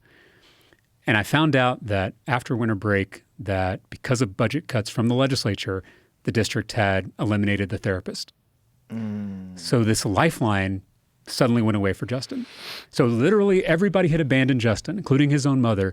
And now the adults that he was trying to trust again were abandoning him. And so that was the kind of radicalizing experience for me, because these people at the state capitol had cut $5 billion from our schools. Who knows why? Who knows what the justifications were? But I saw firsthand how that screwed up a kid's life. I saw the damage that did to real flesh and blood human beings. And so I promised myself right then that if I ever got a little bit of power or a little bit of influence, that I would do everything I could with every fiber of my being to stop that from happening again. So literally Justin and my students are the ones I think about when I'm at the Capitol. They are the criteria that I use to evaluate public policy, not if it's a Democratic bill or Republican bill, not if it's going to get me, ex-lobbyist support. It is, will this help my students or will it hurt my students? Period. And it makes things a lot easier. I have a picture of my one of my class periods on my desk at the Capitol. So that is what got me into this whole mess. I miss being a teacher because I miss having that immediate impact. All the impact I make now, if I make any impact at all, feels very diffuse and far away because there's all these layers. Yeah. But I like to think that some of the bills I'm passing are at least helping teachers like me and students like mine.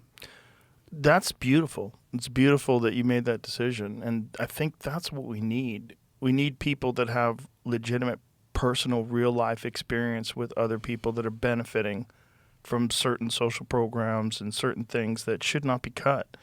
I think there's too many wealthy people that are just very disengaged with everyone else.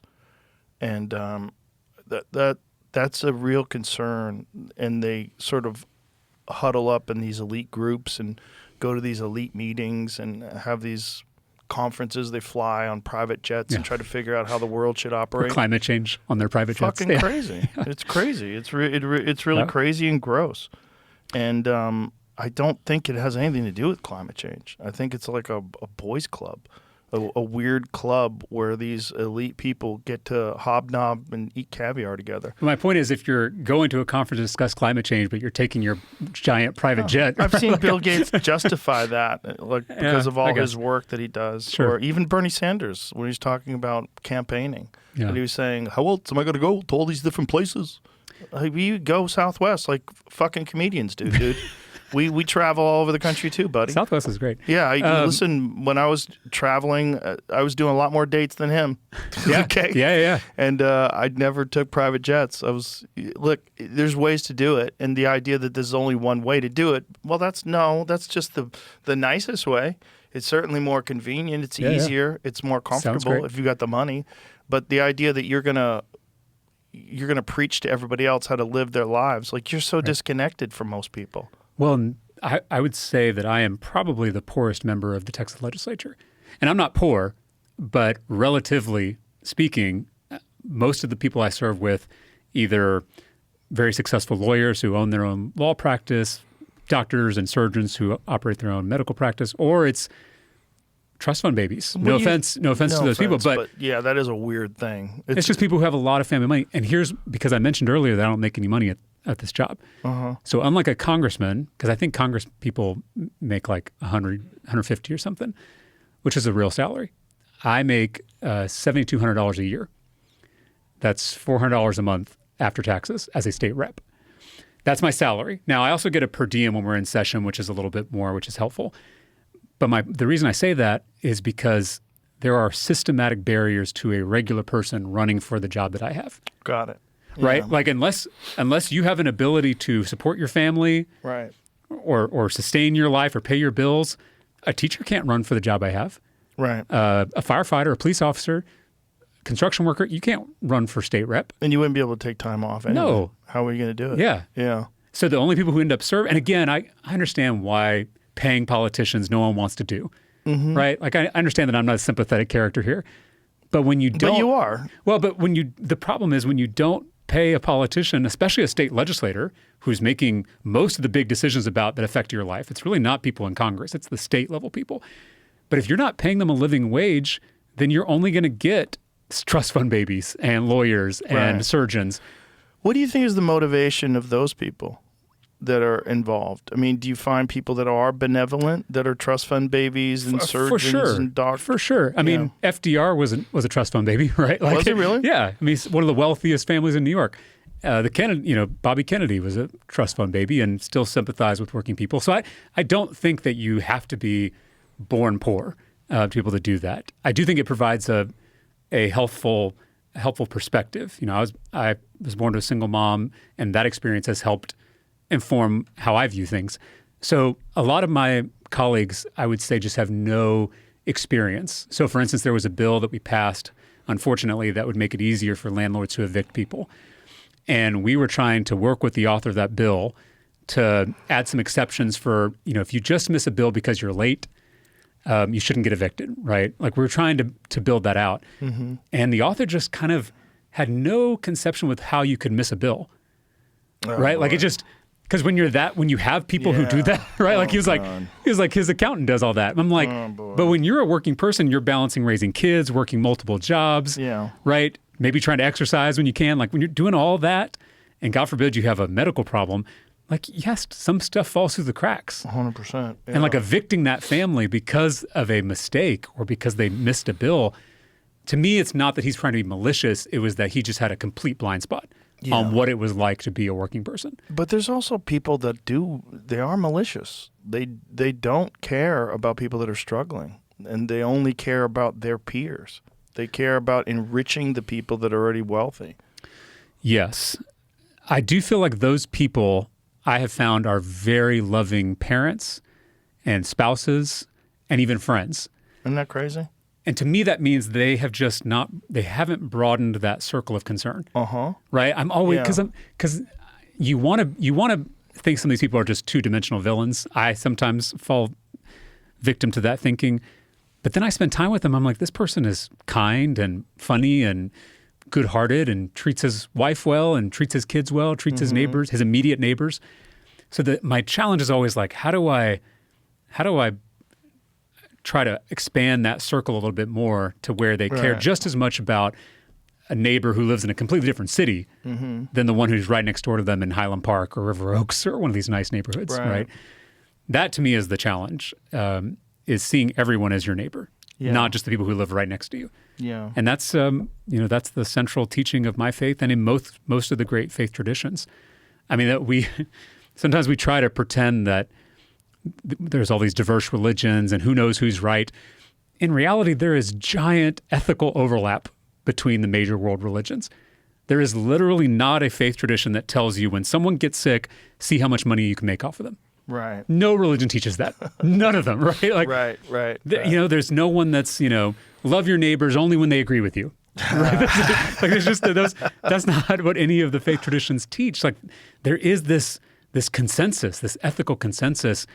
And the reason I think we try to pretend that all these religions are so different is because we are threatened by that moral consensus of how you should treat one another, how we should treat the least among us. And that's a threat to the people who are in power, the people who run the status quo right now. I mean, it upends the status quo. They didn't kill Jesus for being a nice guy. Right. That's part of the problem, is that the people that are in power want to stay in power. And the best way to stay in power is to enrich the other people around you that are like you and create laws and create a structure that allows you to maintain ridiculous wealth and suppress competition. And divide everyone to keep them distracted. This is my personal, the more I've done this for 4 terms now, I think of politics now less as left versus right and much more as top versus bottom. Yeah. Because you're right. I just see how we are all pitted against each other. And I mean literally. Sure. These social media platforms, they only get clicks when there's conflict. Right? They don't get clicks when we're having a conversation, when we're understanding each other. Right? When we're coming to some kind of mutual agreement. That doesn't get anybody any profit. Right. And so the Rupert Murdochs of the world, the cable news networks, the social media platforms, the Zuckerbergs and Musks, I mean, these platforms are literally tearing us apart by design.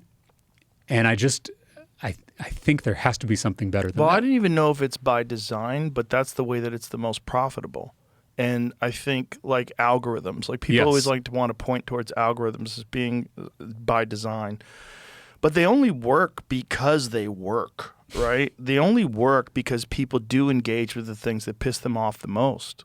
That's if we're measuring engagement as the sole good. Right. Right? If we were measuring people's well-being, right. Now you have a different metric. Right, but it's almost impossible to do. It's like, how do you judge? I mean, you'd have to get to an individual human being and find out why they're engaging with what they're engaging. What you do when you manage at scale is you try to figure out what's the best way to keep people engaged. Yep. Well, if human nature made you only engage with things that you're interested in, And that is possible. You can do that. I've done that. Yeah. It's possible to do. But obviously, I'm in a privileged position to be able to do something like that. But like my friend Ari did this experiment once where on YouTube, he only looked up videos of puppies for like a long time. That was his whole feed was puppies. Okay. And his, the experiment, the reason why he was doing it was just trying to show that it's not the algorithm. It's not like the algorithm was feeding him Holocaust deniers and a bunch of shit that pissed him off. It didn't. Right. It only fed him puppies. What he wanted. That's what he was interested in. Right. The problem is people are interested in things that piss them off. And I think a lot of that also is a distraction from your own issues in life. Is that you look towards external things that maybe don't even really affect you, but provide you with a source of you can pay attention to them and get invested in them and get angry and ignore maybe the shortcomings of your lack of discipline and your lack of focus and the things that are really holding you back in life. You can get distracted by some other stuff. You can get distracted by some things that may be legitimate issues, maybe real, but how much do they affect you in day-to-day life? Right. Very little, probably. Well, I just think we all, and I know I have this experience of just feeling terrible when I'm on a lot of these platforms. Oh, yeah. Right? I mean, it does feel like everything is making us feel terrible, whether it's the news we're watching, the TV, the social media algorithms. But I think this podcast is evidence in the opposite direction. Yeah. Because why would people tune into these really long conversations with very different people? I mean, you had Trump and Bernie Sanders in the same chair, right? So why are people attracted to that though? Because this is not clickbait, stuff on your feed that's just trying to provoke conflict for clicks. Right. So clearly this format exposes that people do have a hunger for something healthier, something that builds understanding, right? Yeah. So people have both of those things inside them, I guess. I think people, listen, there's a reason why we have complex technologies, societies, cities, urban development. There's a reason why we have all those things. It's because the human mind has a genuine, there's a desire for improvement and for innovation and to learn. Yes. It's normal. Yes. But we can be distracted. For sure. But you have to decide not to be distracted. And a lot of my shows are distracting. No. A lot of my shows are complete nonsense because I can get caught up in nonsense too. But this show's a reflection of my own personal interests. But it's also long form, right? I mean, the platforms the social media platforms just abuse your attention so much. Do they though? Yes. Or do you allow them? Well, do you allow them to way. take over? They don't abuse mine, but they have. Do you not use the typical platforms? Very little. Really? Yeah, very, very little. I go on Twitter every morning when I go to the bathroom to find out what everyone's mad at, and then I leave it alone. It's the best place to be on Twitter. I basically, and then even then I don't feel good, and I leave it alone. I don't look at anything about myself. I look at like stuff that's going. I follow like thousands of people, so my feed is very diverse. It's filled with all kinds of different voices. Yeah, and I just see a few things that people are pissed off about or people are interested in. I find a bunch of cool science stuff, a bunch of cool James Webb telescope discoveries, and then I leave it alone. But you, I mean, and I to some extent we had the privilege of growing up in a childhood without that. Right. Yeah. So I just want to acknowledge that for kids, right? Yeah. Like they don't have the same impulse control. 100%. So if we're feeding this to them, it's almost, I mean, it's just as bad as some of the junk food we're feeding them. Right. But you know what else is popular with those kids? Me. That's right. This. Yes. So if I tell them I'm not doing it and I tell them why I'm not doing it. Yes. And it's clear. It's clear by what I pay attention to. It's clear by what I focus on that I'm not caught up in that the way a lot of people are, and then I'm open to a bunch of different perspectives and ideas, and I welcome them because I really want to know how people think about things. As long as they're genuine, real thinkers, as long as they have good faith arguments and discussions about things. There's a lot of people out there, particularly in mainstream media, in corporate media, that just by nature of the format of those things, they're grifters. Yeah. They latch on to whether it's a right wing perspective or a left wing perspective, and they're the champion of that perspective, and they argue with it, and they don't see humans. It's professional wrestling. Yeah. And I loved, when I was growing up, I loved professional wrestling. See, I didn't. You didn't? I mean, I did when I was in high school. Yeah, I mean, yeah. I did when I was a young boy, I should say. But then once I started competing in martial arts, An actual sport? Yeah, I didn't like it anymore. Well, because it's entertainment. Yeah. Right? I mean, it's not a sport. I know It's there's fun. athletic ability, but it's the heroes and the villains. Sure, it's right? fun, but it didn't have real consequences to me. And to me, like real life consequences were so much more fascinating. Yeah. Real competition, like an actual real wrestling match between like two Olympic champions. That to me was so much more fascinating. Yes. But you have to engage in some sort of a discipline to appreciate that. To appreciate the difference between someone who's like really had like a singular focus in their life of excellence and trying to figure out a way to be really good at something, and then watching them compete with other people that have had a similar thing, and try to figure out what separates the champions from other people, and what are the characteristics, what are those things, and how do those apply to everyday life? And they do apply to everyday life. When I was a kid in martial arts, one of the things that my instructor told me at a very young age is that martial arts is a vehicle for developing your human potential, that you're engaging in this very, very difficult thing to learn about yourself, and that you could apply these lessons to everything in life. And there's too many people that don't get that lesson. Yep. They don't understand that you can figure this thing out. And your path is going to be different than my path. It's going to be different from everybody's. But there's certain principles that you can apply to whatever your individual path are, and you can learn about the value of discipline and of personal autonomy and understanding and personal accountability, and figure out how to get better. And you're going to have failures, and they're going to feel awful. They're going to feel terrible, but they're very valuable. Yeah. And those. You can't shy away from them, because that's where you really learn how to get better. And then your feelings of success, don't dwell on those either, because it's not about that. It's really about this path. The path is what it's really about. And it's really about learning how to live and learning how to exist in a harmonious way with not just other people, but also with yourself. And you have to have respect for yourself. And the only way you develop respect for yourself is you have to know what you've done. Right. You have to know that you've worked really hard, that you've overcome things, and know that you've had these little mental battles where you've had these little bad ways of thinking that you've turned around. Right. And you realize, like, oh, yeah, that's possible. I did it before. I'm going to do it again. And you're going to have these moments where you're like, oh, this one's impossible. I can't get through it. But you can get through it. Yeah, and you can, and it can be done. And if there's anything that I try to teach people, it's what I've done. I have overcome a lot of these little personal demons. I've overcome a lot of these little things. They're not little; they're huge. Yeah. It's huge in your mind, but this can be done, and it's not going to be done on TikTok.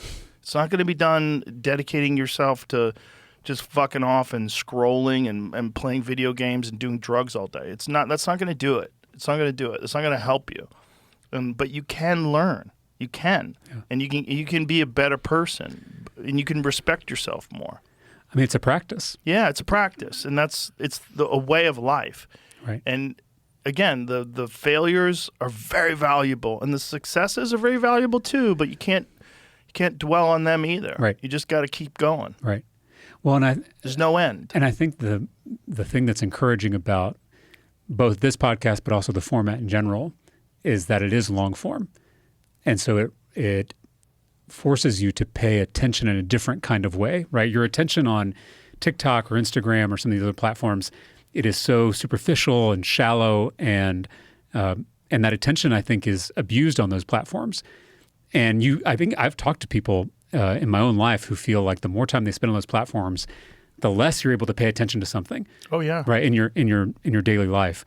But the fact, and what you mentioned about martial arts is this focus, right? I mean, you can't do anything great in your life without that focus. Right. It's all. I mean, I'm going to sound like a Buddhist, but the ability to kind of control your own mind and focus that mind and that spirit on something right in front of you on the here and now, I mean, that is the key to all success.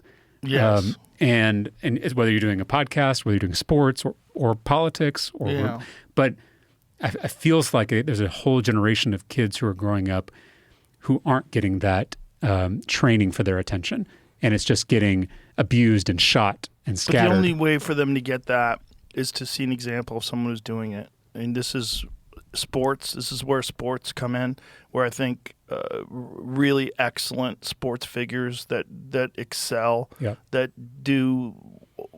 do something that the other people that are their peers can't do, and then you can learn, like, what is he doing? What is LeBron James doing that's different? What is this guy? What is Ronaldo doing? What are these people that are doing that's different than anything? And almost all of them is discipline and focus. That's a giant. There's genetic factors and coaching and where they started. There's a lot of variables, but you can apply those things to your life. And I think one of the things that's unique about podcast is that it was a mistake, in that no one saw it coming. So no one cashed in on it. So no one, it's not cashed in on it. No one controlled it. Yeah. No one dictated how you do it. No one told you who the questions, what the question should be, or how you should talk to people. You had to kind of figure it out on your own. So you got unique individual perspectives that are legitimate. They're authentic. And authenticity is the thing that's missing from television news. It's missing from anything that's corporate controlled, because you wouldn't allow it to be so scattered, right, and so chaotic, and so kind of dangerous. Because like, if you're banking all your money on something succeeding, you would want to narrate it. You would want to curate it. You'd want it, but it doesn't work that way, and humans don't work that way. And I think in this landscape where we don't have authentic perspectives, the thing that rises is authentic perspectives. And I think that's, if you look at most of the successful podcasts out there, the people that are doing them are authentic human beings, and their perspective is uniquely their own. And I think when they go sideways is when they become a part, they get bought out, they become a part, they sell a piece of it to some corporation, and then they get curated, and there's a lot of weirdness that gets involved. And I've managed to resist all that, but it was also because it got so big before anybody came calling that I had already figured out the right way to do it is just to do it my way. And my way is to have genuine curiosity, to be a real human being, and just to talk to people. I've just noticed, just in this conversation we've had, that you have a gift for listening.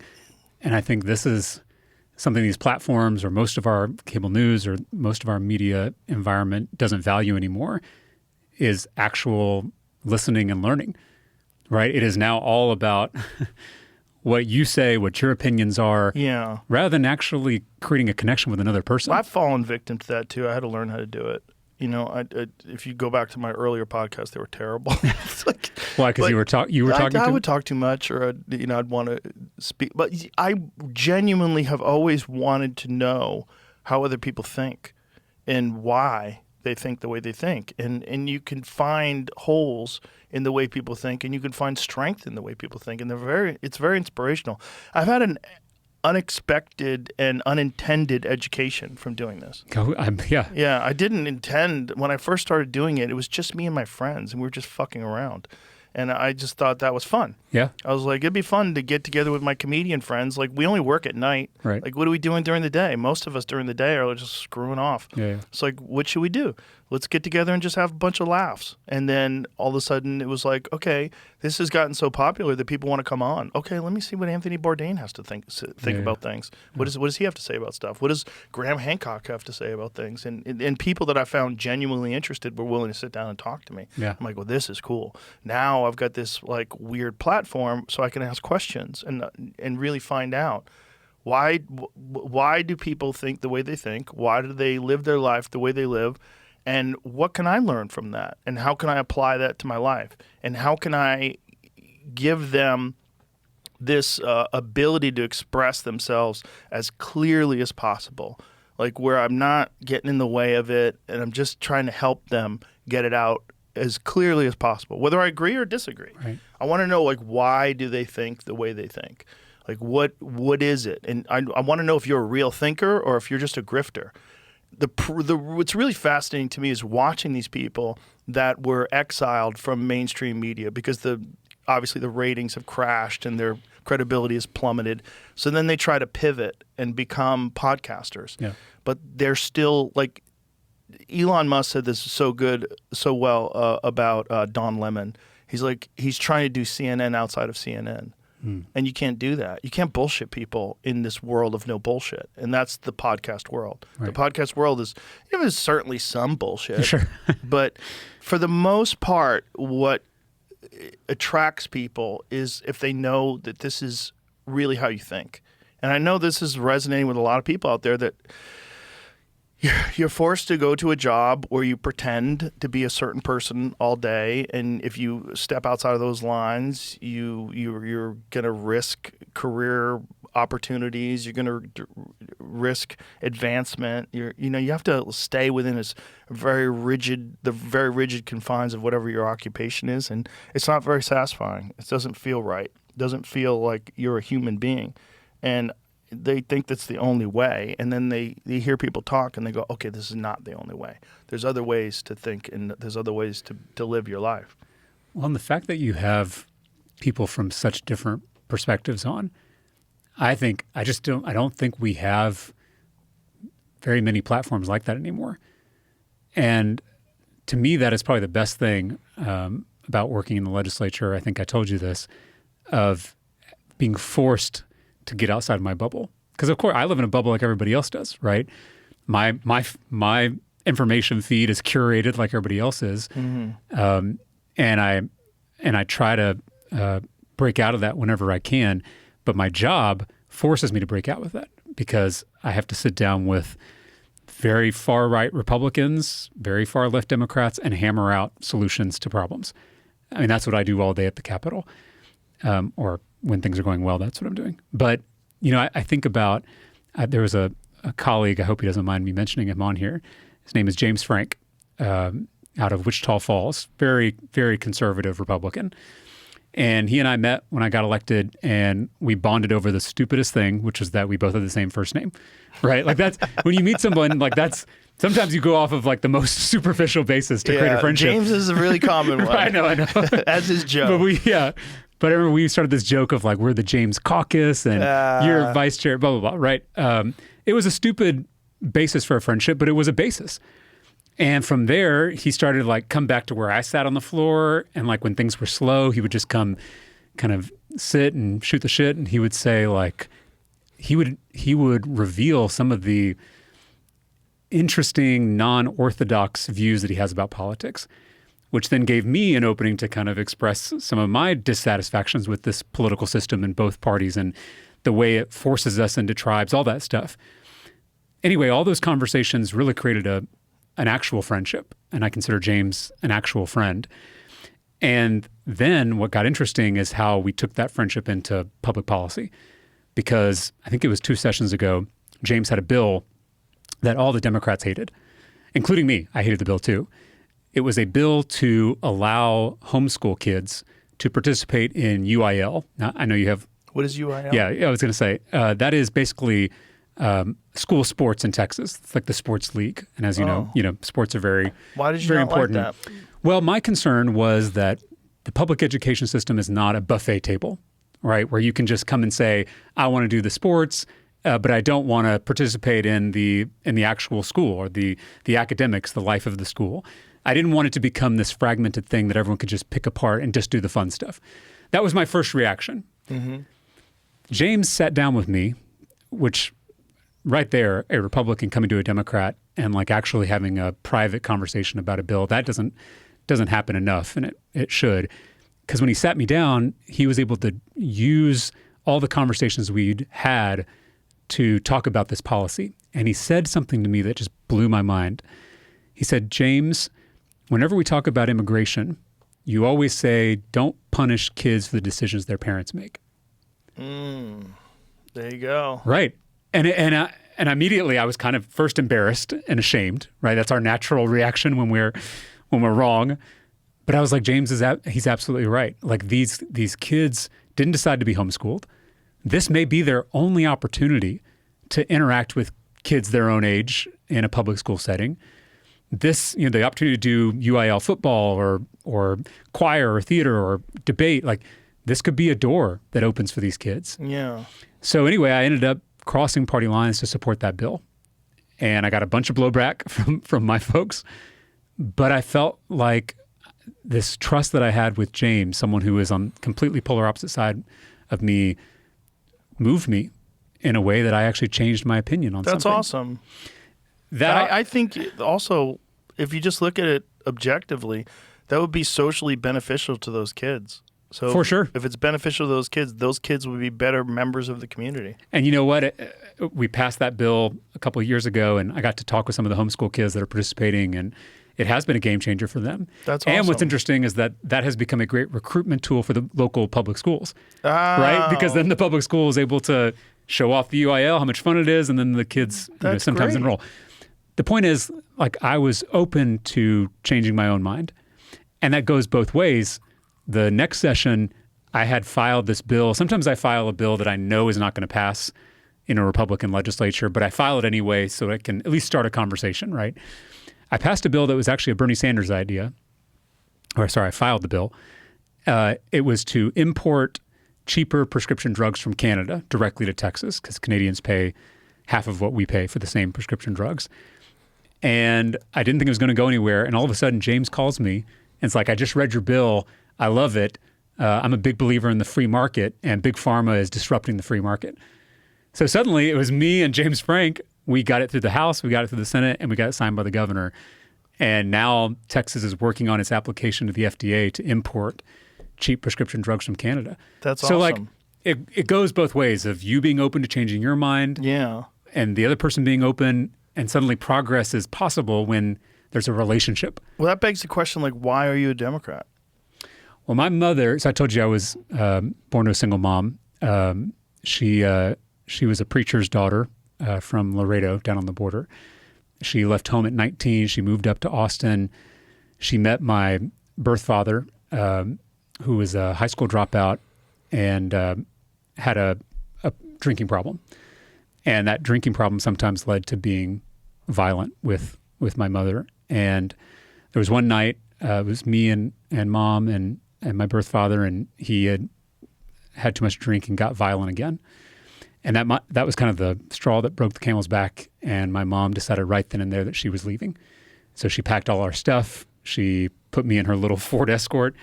She drove me to the hotel where she worked downtown.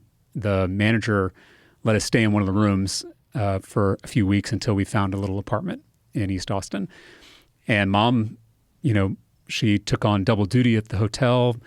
She fought for me at every instance, even when it was her own physical safety was at risk.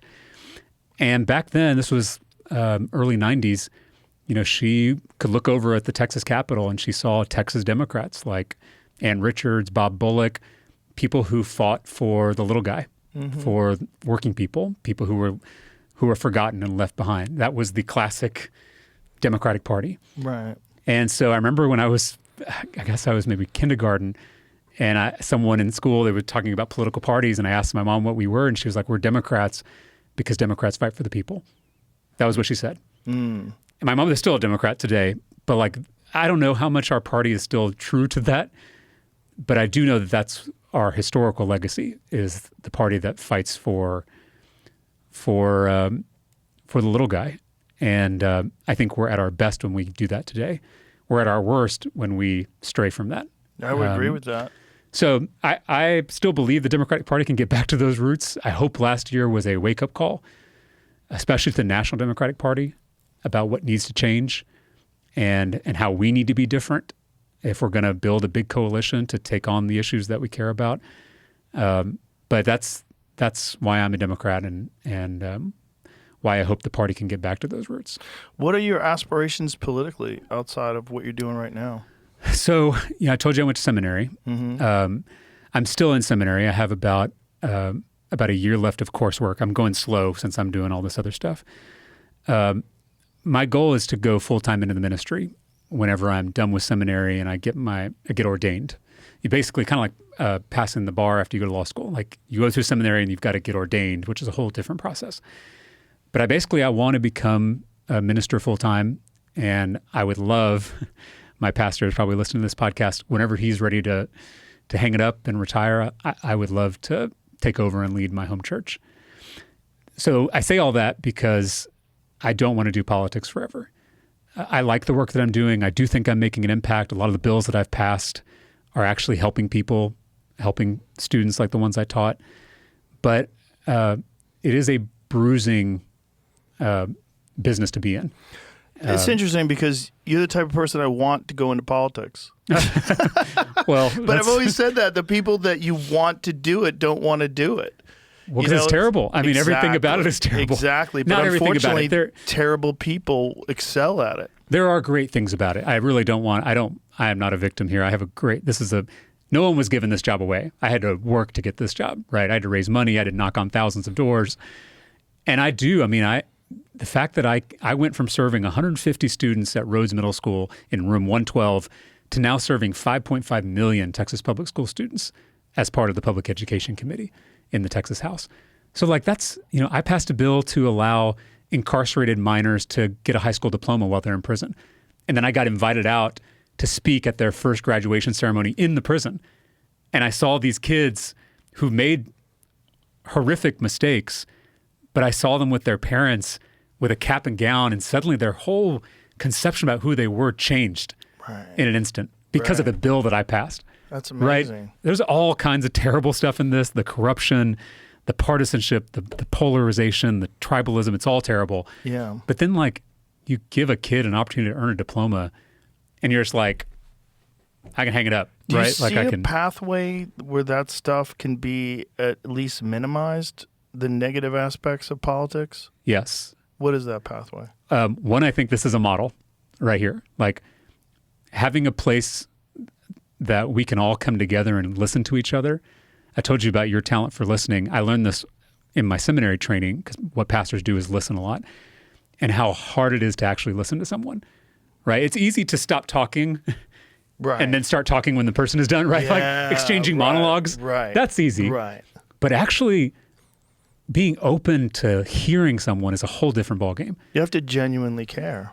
Yes, you have to recognize something in someone else, a part of yourself, right? Yes. That image. Again, I would describe it as the image of God, but I don't want to make people feel weird about religion. But that's something, that is what it is. Well, because I think the most revolutionary teaching in my religion is the teaching to love your enemy. I mean, it's crazy from two perspectives. One, it's Jesus is acknowledging that we're going to have enemies. Because you could see a world where he's just like, don't have enemies, right? But if you're going to do difficult work, if you're going to speak your mind, if you're going to stand up to entrenched power, you're going to get some opponents, right? Yeah. But then the revolutionary part is that you are called to love your opponents and your enemies just as you love yourself. Yeah. It's easy to say in church. Right. Imagine, I try and fail every day to do that in the legislature, to see my opponents as children of God, to see Donald Trump as a child of God. I'm probably going to get a primary challenge right there for saying that. But But he is. He is. Yeah. And that's a hard thing for progressives and Democrats to get their head around. But it's like Dorothy Day, who was this great Catholic activist for the poor and labor organizer, she had this great quote where she said, "You really only love God as much as you love the person you love the least." Wow. You only truly love God as much as you love the person you love the least. In other words, the test of Christianity is not do you love Jesus, because Jesus is pretty lovable. The test is do you love Judas? I mean, and that is radical. Yeah. And I think that is the key to saving this whole American experiment. Right. Is how do you love your enemies? And how do you get that idea out there in the zeitgeist? That's part of the key, where you reject the idea of being this person that attacks their enemies, right. and which is also conquers their enemies. Yep. This is a big aspect of social media, is constant attacking people that disagree with you. I reject that. I haven't engaged in that in forever. I used to argue with people online. Then I realized I never feel good. I never change their opinion. It doesn't do any good. And then even if I would like win, Right. air quotes, Right. win some online, I never felt good. No. I felt terrible. So I actually had this happened to me in my first campaign. We were on Facebook was the main platform at that time, and there was a guy who had written kind of a snarky comment about how I was a Democrat who wanted to take away everybody's guns.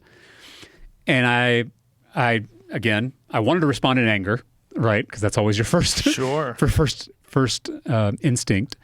But I tried to check that anger, tried to remember my teachings, and I responded, and I asked him to get coffee. Again, this is just a guy in my comments, right? Oh, that's wild. And so we actually met up for coffee.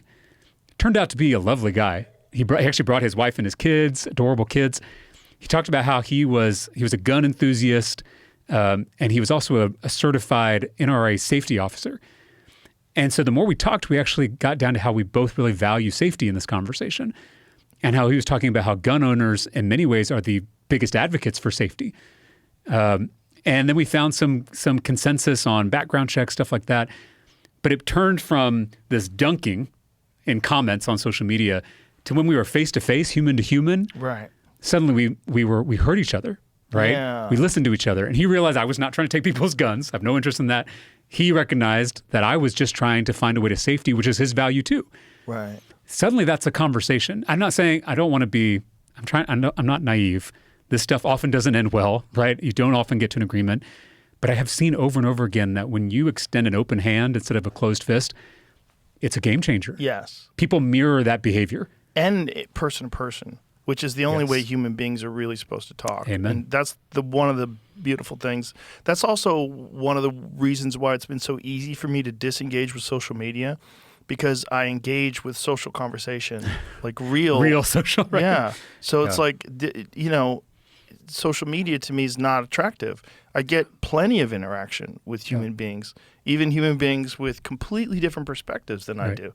I'm very fortunate. I know that's not available to a lot of people. I get it. But I think people get something out of these conversations because of that. And they're hungry for it. Yes. People are hungry for connection. And social media is almost like empty calories, right? It feels like you're eating, like you're getting connection, but actually just ends you more hungry. You're hungry at the end of the day. Yeah, there's a guy who I've had on the podcast. Is it Alan Levinovitz? Is that his name? Yes. He describes it as the same way consuming processed foods is bad for you. Yes. Processed information is bad for you. Oh, it's so good.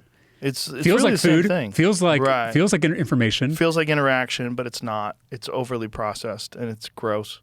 Well, and this is this certainly exists on both sides of the aisle, but I think in recent years, this cancel culture on my side of the aisle has just become kind of the default spirituality on the left. Yes. And it is so toxic because nothing is more antithetical in my faith than canceling another human being. Right. Right? If we are all endowed with this sacred image, if we are all holy, then we are all of infinite worth. Right. And we are all entitled to unconditional love. Like that is, as a progressive, as a Democrat, like that is central to how I understand the world. That's why I fight for universal health care and against big money. It's because I believe each person is sacred.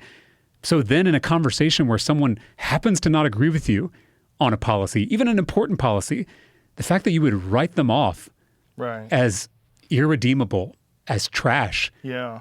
I just can't imagine anything more diametrically opposed to my values, my faith, but also to, I would think, the values of the Democratic Party. I mean, the way you win in a democracy is you persuade people. You win the argument. Yes. But to say, you are now a bad person. You're a villain. I mean, it's making everyone two-dimensional. It's also a byproduct of social media. Yes. Because there's this frustration that you're not face-to-face with that person. I don't like the way they're talking. I don't like their perspective. Let's get rid of them forever. Yep. Cast them out of the kingdom. Yep. And, Mark Andreessen had this very interesting way of describing what's going on with people, that it's akin to cult-like rituals.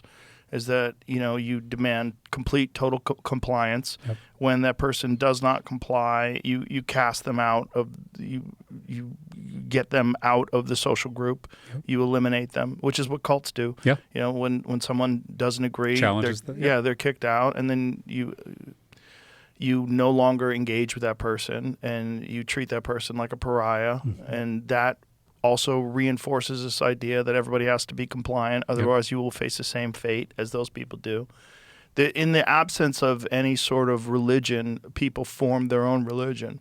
Politics becomes a religion. 100%. And ideologies become religions. They find we have, for whatever reason, we have a default setting in our mind in the way we interact with reality that is very religious, whether we like it or not.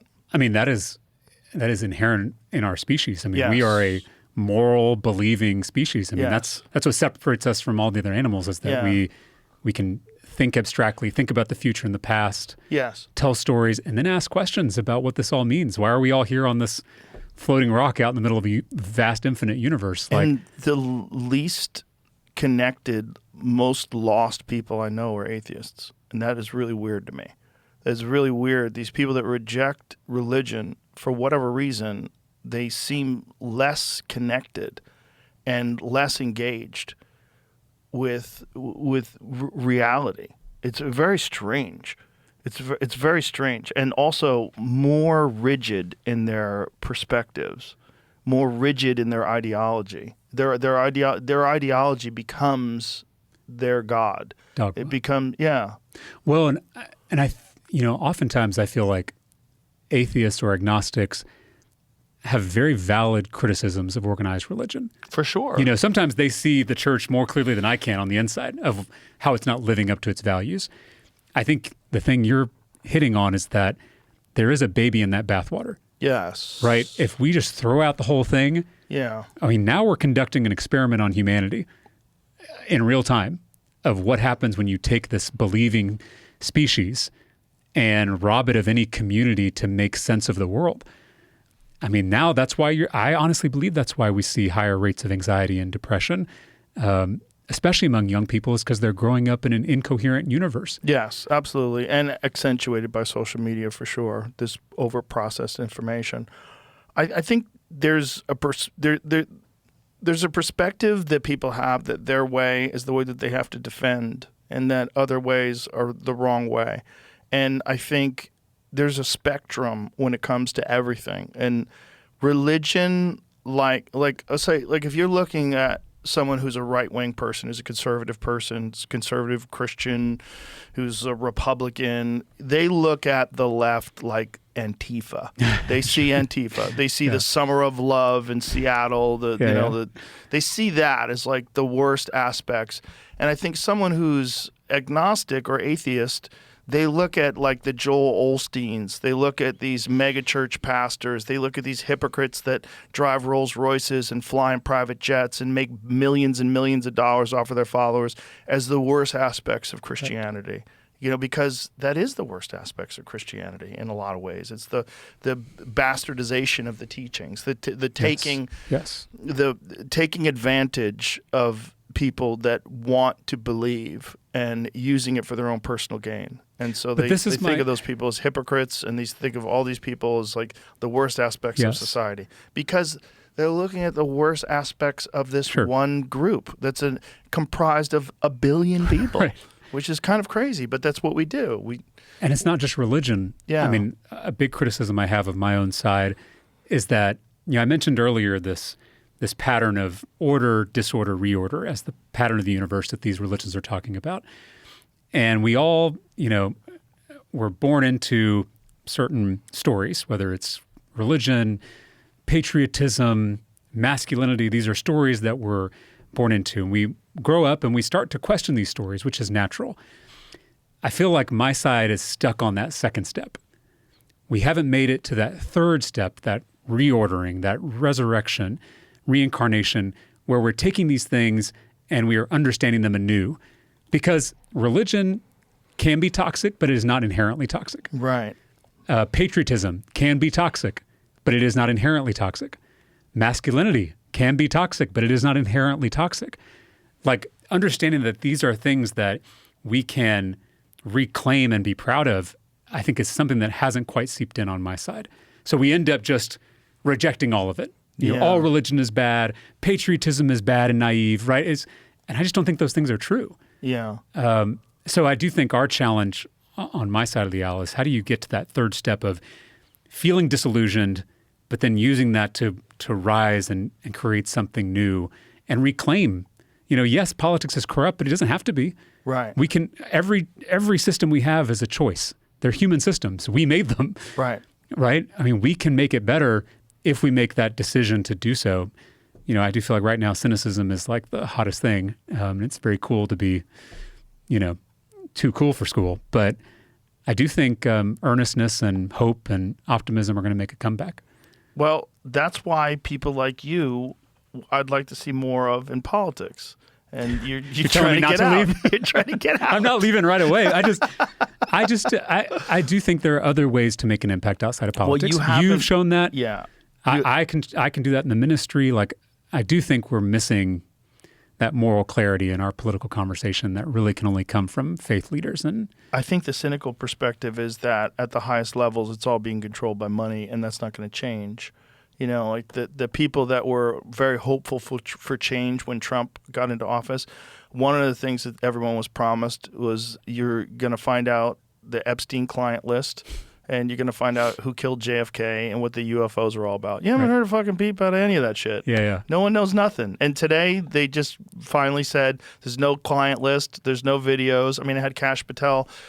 These people, you know, Kash came on the podcast and said there's nothing that you want to see. You know, this guy, nothing you need to see. Dan Bongino, who's always like shouting from the rooftops, we're going to get to the bottom of this and find out who these people are. Everyone's saying, no, Epstein killed himself. No, nothing to see here. And it's like, okay, well, that's why people are cynical. People are cynical because you had all this hope for change. And then you realize, like, oh, the same people that are pulling the strings are still pulling the strings. Well, and it doesn't help when there are videos of the president, hanging around with and everybody with else, including Nobel Prize winning scientists. Yes, yeah. It's not just limited. Yeah, I mean, it's that whatever that compromise organization was, whatever that thing was that they were running, whatever this game was, that I'm sure they're running another version of it right now, where they provide experiences to people that have a very difficult time, getting out there and having their fun, and then they compromise them. I mean, I think this is it's a time-honored tactic of control. It's been around forever, and obviously it works. Look, if you have so much interest in getting to the bottom of this, like universally on both sides of the aisle, and yet nothing gets done, that tends to give people this fear that cynicism is the correct perspective.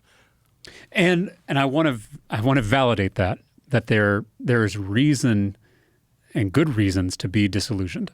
Mm-hmm. I guess all I'm pushing back on is that second step of it's always going to be this way. Right. It doesn't have to be this way. That is the key step. Right. So I'm that's not on. Because you need to run for president. We need someone who's actually a good person. Well, because the Democrats have very few candidates that are. Can I actually push back on that? Please. Because we were talking about how politics has become a religion. Mm-hmm. This is one of the ways it does is people put all their faith in a politician. No, but I'm not saying that. I've seen it with Bernie. Yes. People, and I like Bernie a whole lot, but some people treat him as if he's a messianic figure. Well, because he's Trump on the right, ones, people treat him as a messiah in some ways. Like Bernie's, this is a problem. One of the only ones that's been remarkably consistent in his entire career. I know. And so but he's still a flawed human being, right? I mean, just like we all are. Rare. It's so rare. I know, but my point is that should be praised. But instead of like the change is going to come from your listeners. Yes. Not from me. Right, I can be a part of that, but I mean, if there's any hope I can give people, it's that the people in power, including the billionaire mega donors who basically run this whole thing, and I can get more into that if you want. Please do. But they are very afraid of the power that the people have. That I know for sure. How so? Because they spend so much time. Let's talk about the two billionaires that I think basically control state government here in Texas. And I don't know if you or even your listeners necessarily know about them. It's two billionaires from West Texas. Their names are Tim Dunn and Ferris Wilks, Dunn and Wilks. They made their money in oil Sound and like a gas. country music band. I was just going to say, some people get them confused with Brooks and Dunn. Wilkes and Dunn is the bad one. Brooks and Dunn, good one. But they made their money in oil and gas, but they are also Christian nationalist pastors. Oh. Which, billionaire pastor, you would think that's an oxymoron. But on Sunday mornings, these two billionaires, they preach at these far-right churches, and they've got very extreme views. They don't think anybody who's not a Christian should serve an elected office. Whoa. In fact, you can look this up. Don't take my word for it. Do your own research. But they told the former Republican Speaker of the Texas House, a guy named Joe Strauss from San Antonio, that he didn't have a right to be Speaker because he's Jewish, and that's a Republican. So they are dominionists. They're Christian nationalists. This is the world that they have. But they basically, every single Republican state senator in Texas has taken their money. Every single one. A majority of the Republicans in the state house have taken their money. And for some of those lawmakers, a majority of their total campaign contributions come from just these two guys. Like they increasingly run this whole government here in Texas. And you ask where the Ten Commandments bill comes from. You ask where that school counselor chaplain bill comes from, the voucher bill, the abortion ban. A lot of this is driven by these two billionaires. That's wild. And they give to politicians, but it's actually much bigger than that because they have this sprawling network of think tanks, advocacy organizations, media outlets, the Daily Wire, right, funded by them. So like they are creating an empire to control every aspect of the state. I mean, I don't mean to sound alarmist, but that's what's happening. And again, your listeners should do their own research on this to learn about it. But there's been a lot of stories about these two billionaires and their control over state government. And I say this because... But a big part of the Daily Wire is Ben Shapiro, and Ben Shapiro's very Jewish. Well, and these two billionaires hosted a meeting with Nick Fuentes, who is a Holocaust denier, and He's got a lot of Holocaust pushback. Denier? Nick Fuentes? He's a denier, Yes. or does he debate the numbers? Well, to be fair, I don't listen to a lot of Nick Fuentes, which is on me. But who funds it? Duo serves. Yep. Dan and Ferris Wilks. Daily Wire was launched in 2015. Billionaire Petroleum Industry Brothers. And again, I think the important part about these two guys, it's maybe more important than the oil and gas stuff, is that they have this extreme religious worldview. And they have the money to be able to actually implement that worldview on 30 million people in the state of Texas. And now they're trying to go national by trying to win a U.S. Senate seat. So, I mean, if your listeners haven't heard of Tim Dunn and Ferris Wilks, they need to. One, because not only do they make policy increasingly for 30 million Texans, but now they're trying to go national. And a lot of their views and a lot of their politics are going to become nationalized. Yeah, I interrupted you when you were talking about Nick Fuentes. So what were you trying to say? My point was that Dunn and Wilks, and I probably become the most outspoken critic of these guys, because I do think people need to know their names, right? You open up your social media feed, you listen to the news, and you hear about Greg Abbott and Dan Patrick or even James Talarico, but you don't actually hear about the two guys who run the whole thing. So, but my point is that they spend so much of their energy and their money and their time trying to create wedges between people. So let's just take schools, for instance. The centerpiece of their agenda was this school voucher bill, which you probably heard about, which is basically taking money that would go to neighborhood public schools and sending that money to religious private schools. Those who are around Dunn and Wilks say that their ultimate vision is to replace public schooling with religious schooling for everyone. That's what they're trying to get to. Yes. Wow. And so, but they know that Texans love their public schools, right? Like, I mean, public education is enshrined in our state's constitution. Friday night lights in a lot of these small towns. The school is not just an academic institution; it is the community hub that brings people together. So, if Dunn and Wilks want to get rid of public education, which I think they do, and I think the journalism bears this out, they've got to drive a wedge between people in their public school community. And so they deliberately fund a lot of the book stuff, a lot of the cultural stuff, the craziness at school boards, a lot of that is kind of funded and organized through the Dunn and Wilkes empire. Of course, people should go to a school board if they have an authentic problem with the school district, which that happens a lot. But when you actually look into when you follow the money about who's getting the people to show up, who is distributing the information, who is riling people up about some of this stuff and undermining trust in public education, it's often Dunn and Wilkes, and it is in pursuit of this policy goal, which is to defund and close neighborhood schools. And we've already seen schools close all over the state of Texas because they're being systematically underfunded. So I use this as an example. There are valid critiques of public schools. Don't get me wrong, and I've made those critiques myself. But when you look at where the money's coming from and the fact that it is intentionally drawing a wedge or putting a wedge between people and undermining trust in education so that they can privatize it and profit off of it, I think that whole story needs to be recognized so people can understand how the left versus right stuff is actually not as important as the top versus bottom stuff. Yeah. That these billionaires we're not going to have public schools. That a lot of, there's no way I'd be on Joe Rogan right now if I hadn't had Texas public schools. Because my mom didn't go to college. The only way I got to college is because of public schools. Free, high-quality public schools, period. And I think there's a lot of people who would say the same thing. And but you were these saying two that guys they're are trying to get rid of them. terrified of.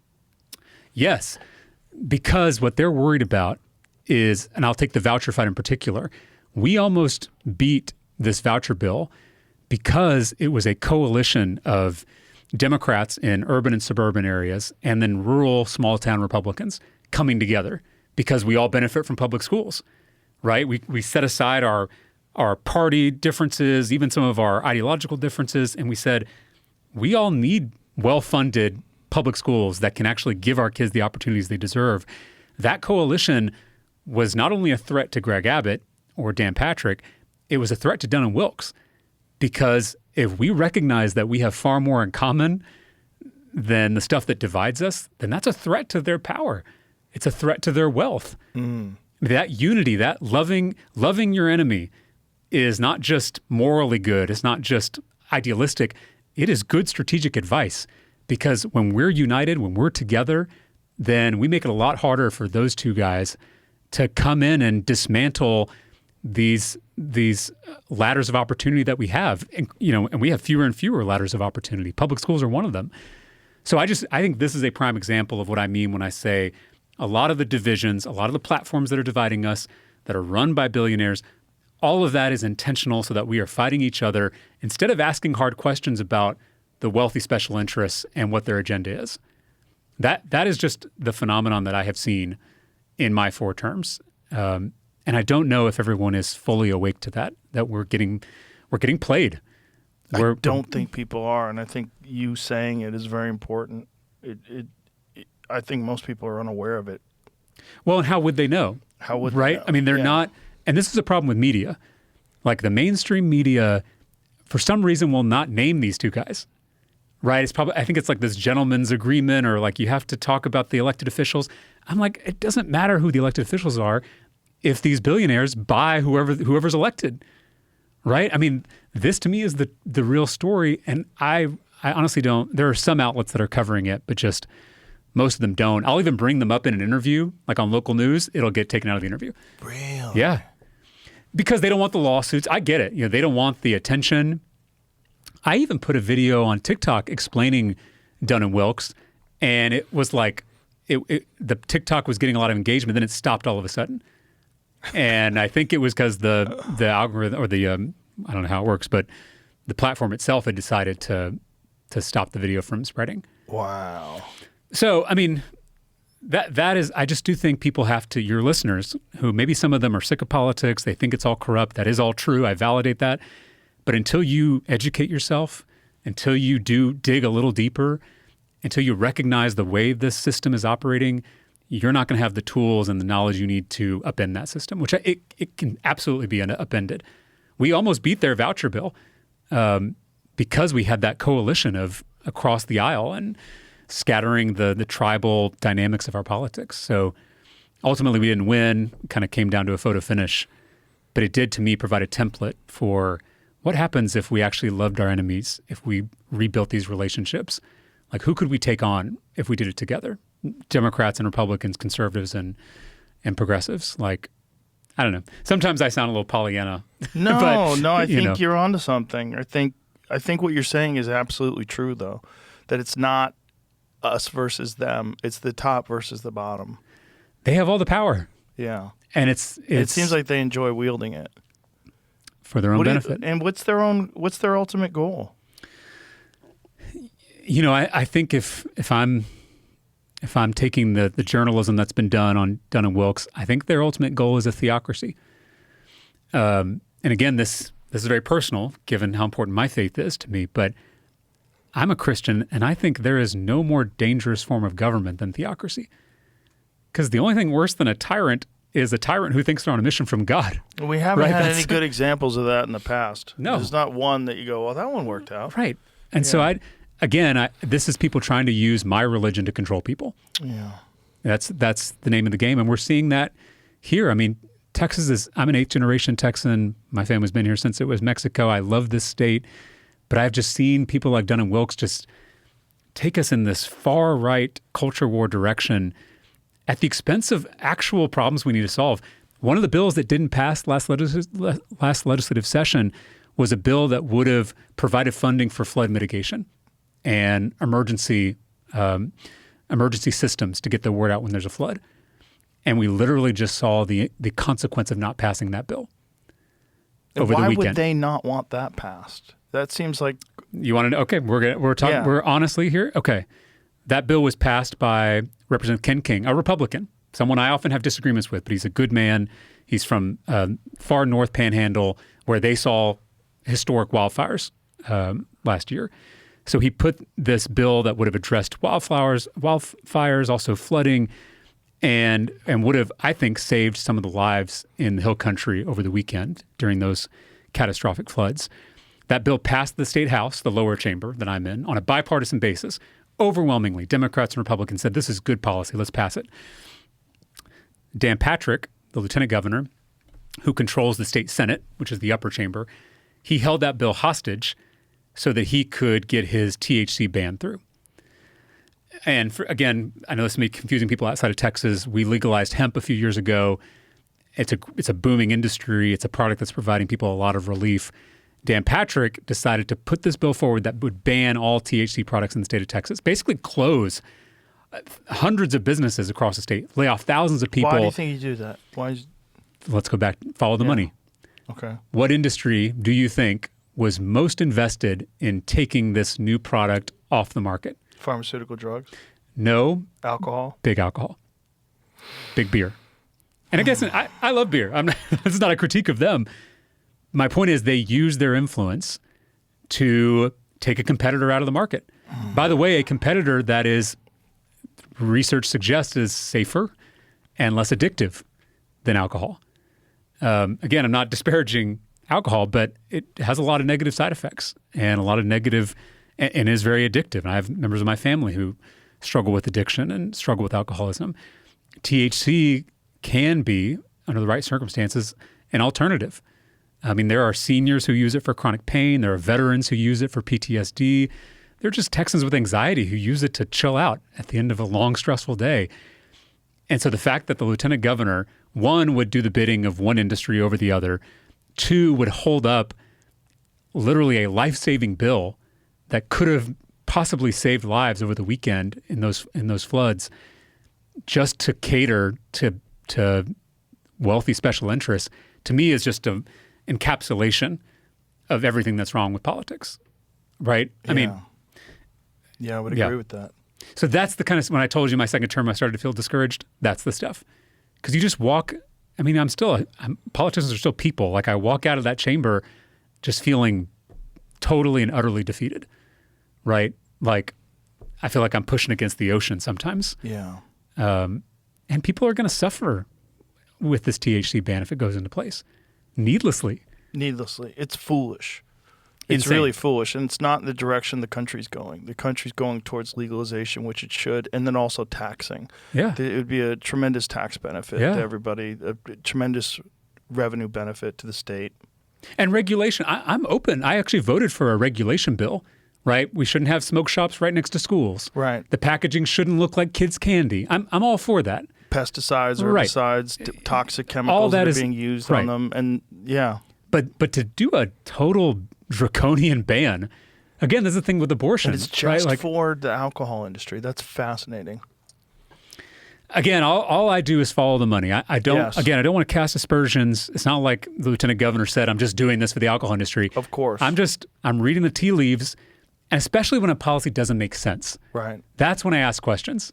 Right. Right. When you're just like, because they'll be like, well, too many kids are getting these products. Well, okay, let's pass a reform bill where we keep it out of the hands of kids. What? By the We way, can- kids have been getting weed since the beginning of time. I mean, Shut that's up. also true. It's stupid. Well, I mean, this is the whole But thing it's about not killing them. This is the whole thing. I want to say this. I never thought when I got elected to the state legislature I would talk so much about sex. There are so many weird bills about pornography. There was a bill about dildos, which I can't believe I even said that on this podcast. But What's the bill about dildos? I think it's a bill regulating where dildos can be in like a store.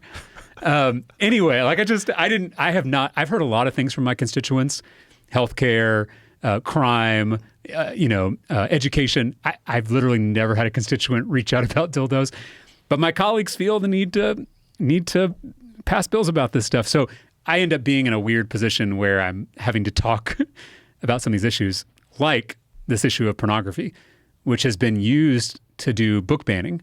And it's an interesting discussion that we should get into. But the idea that teenagers are going to the school library for their pornography, again, just kind of, Yeah.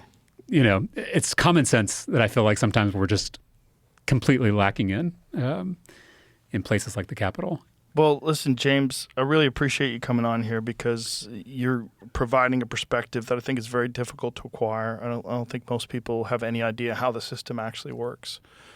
And the fact that you're willing to do this and to speak so frankly and so well about this and really explain it to us in a way that's digestible, I really appreciate it. I appreciate it. This is a special platform you've created here, and it really is an opportunity, I think, to love our enemies again. And so I just couldn't be prouder to be invited on. My pleasure. So let's do it again sometime. I'd love to. Don't quit, okay? Yes, Stay sir. in there. Thank you. Thank you. Thank you very much. All right. Bye, everybody.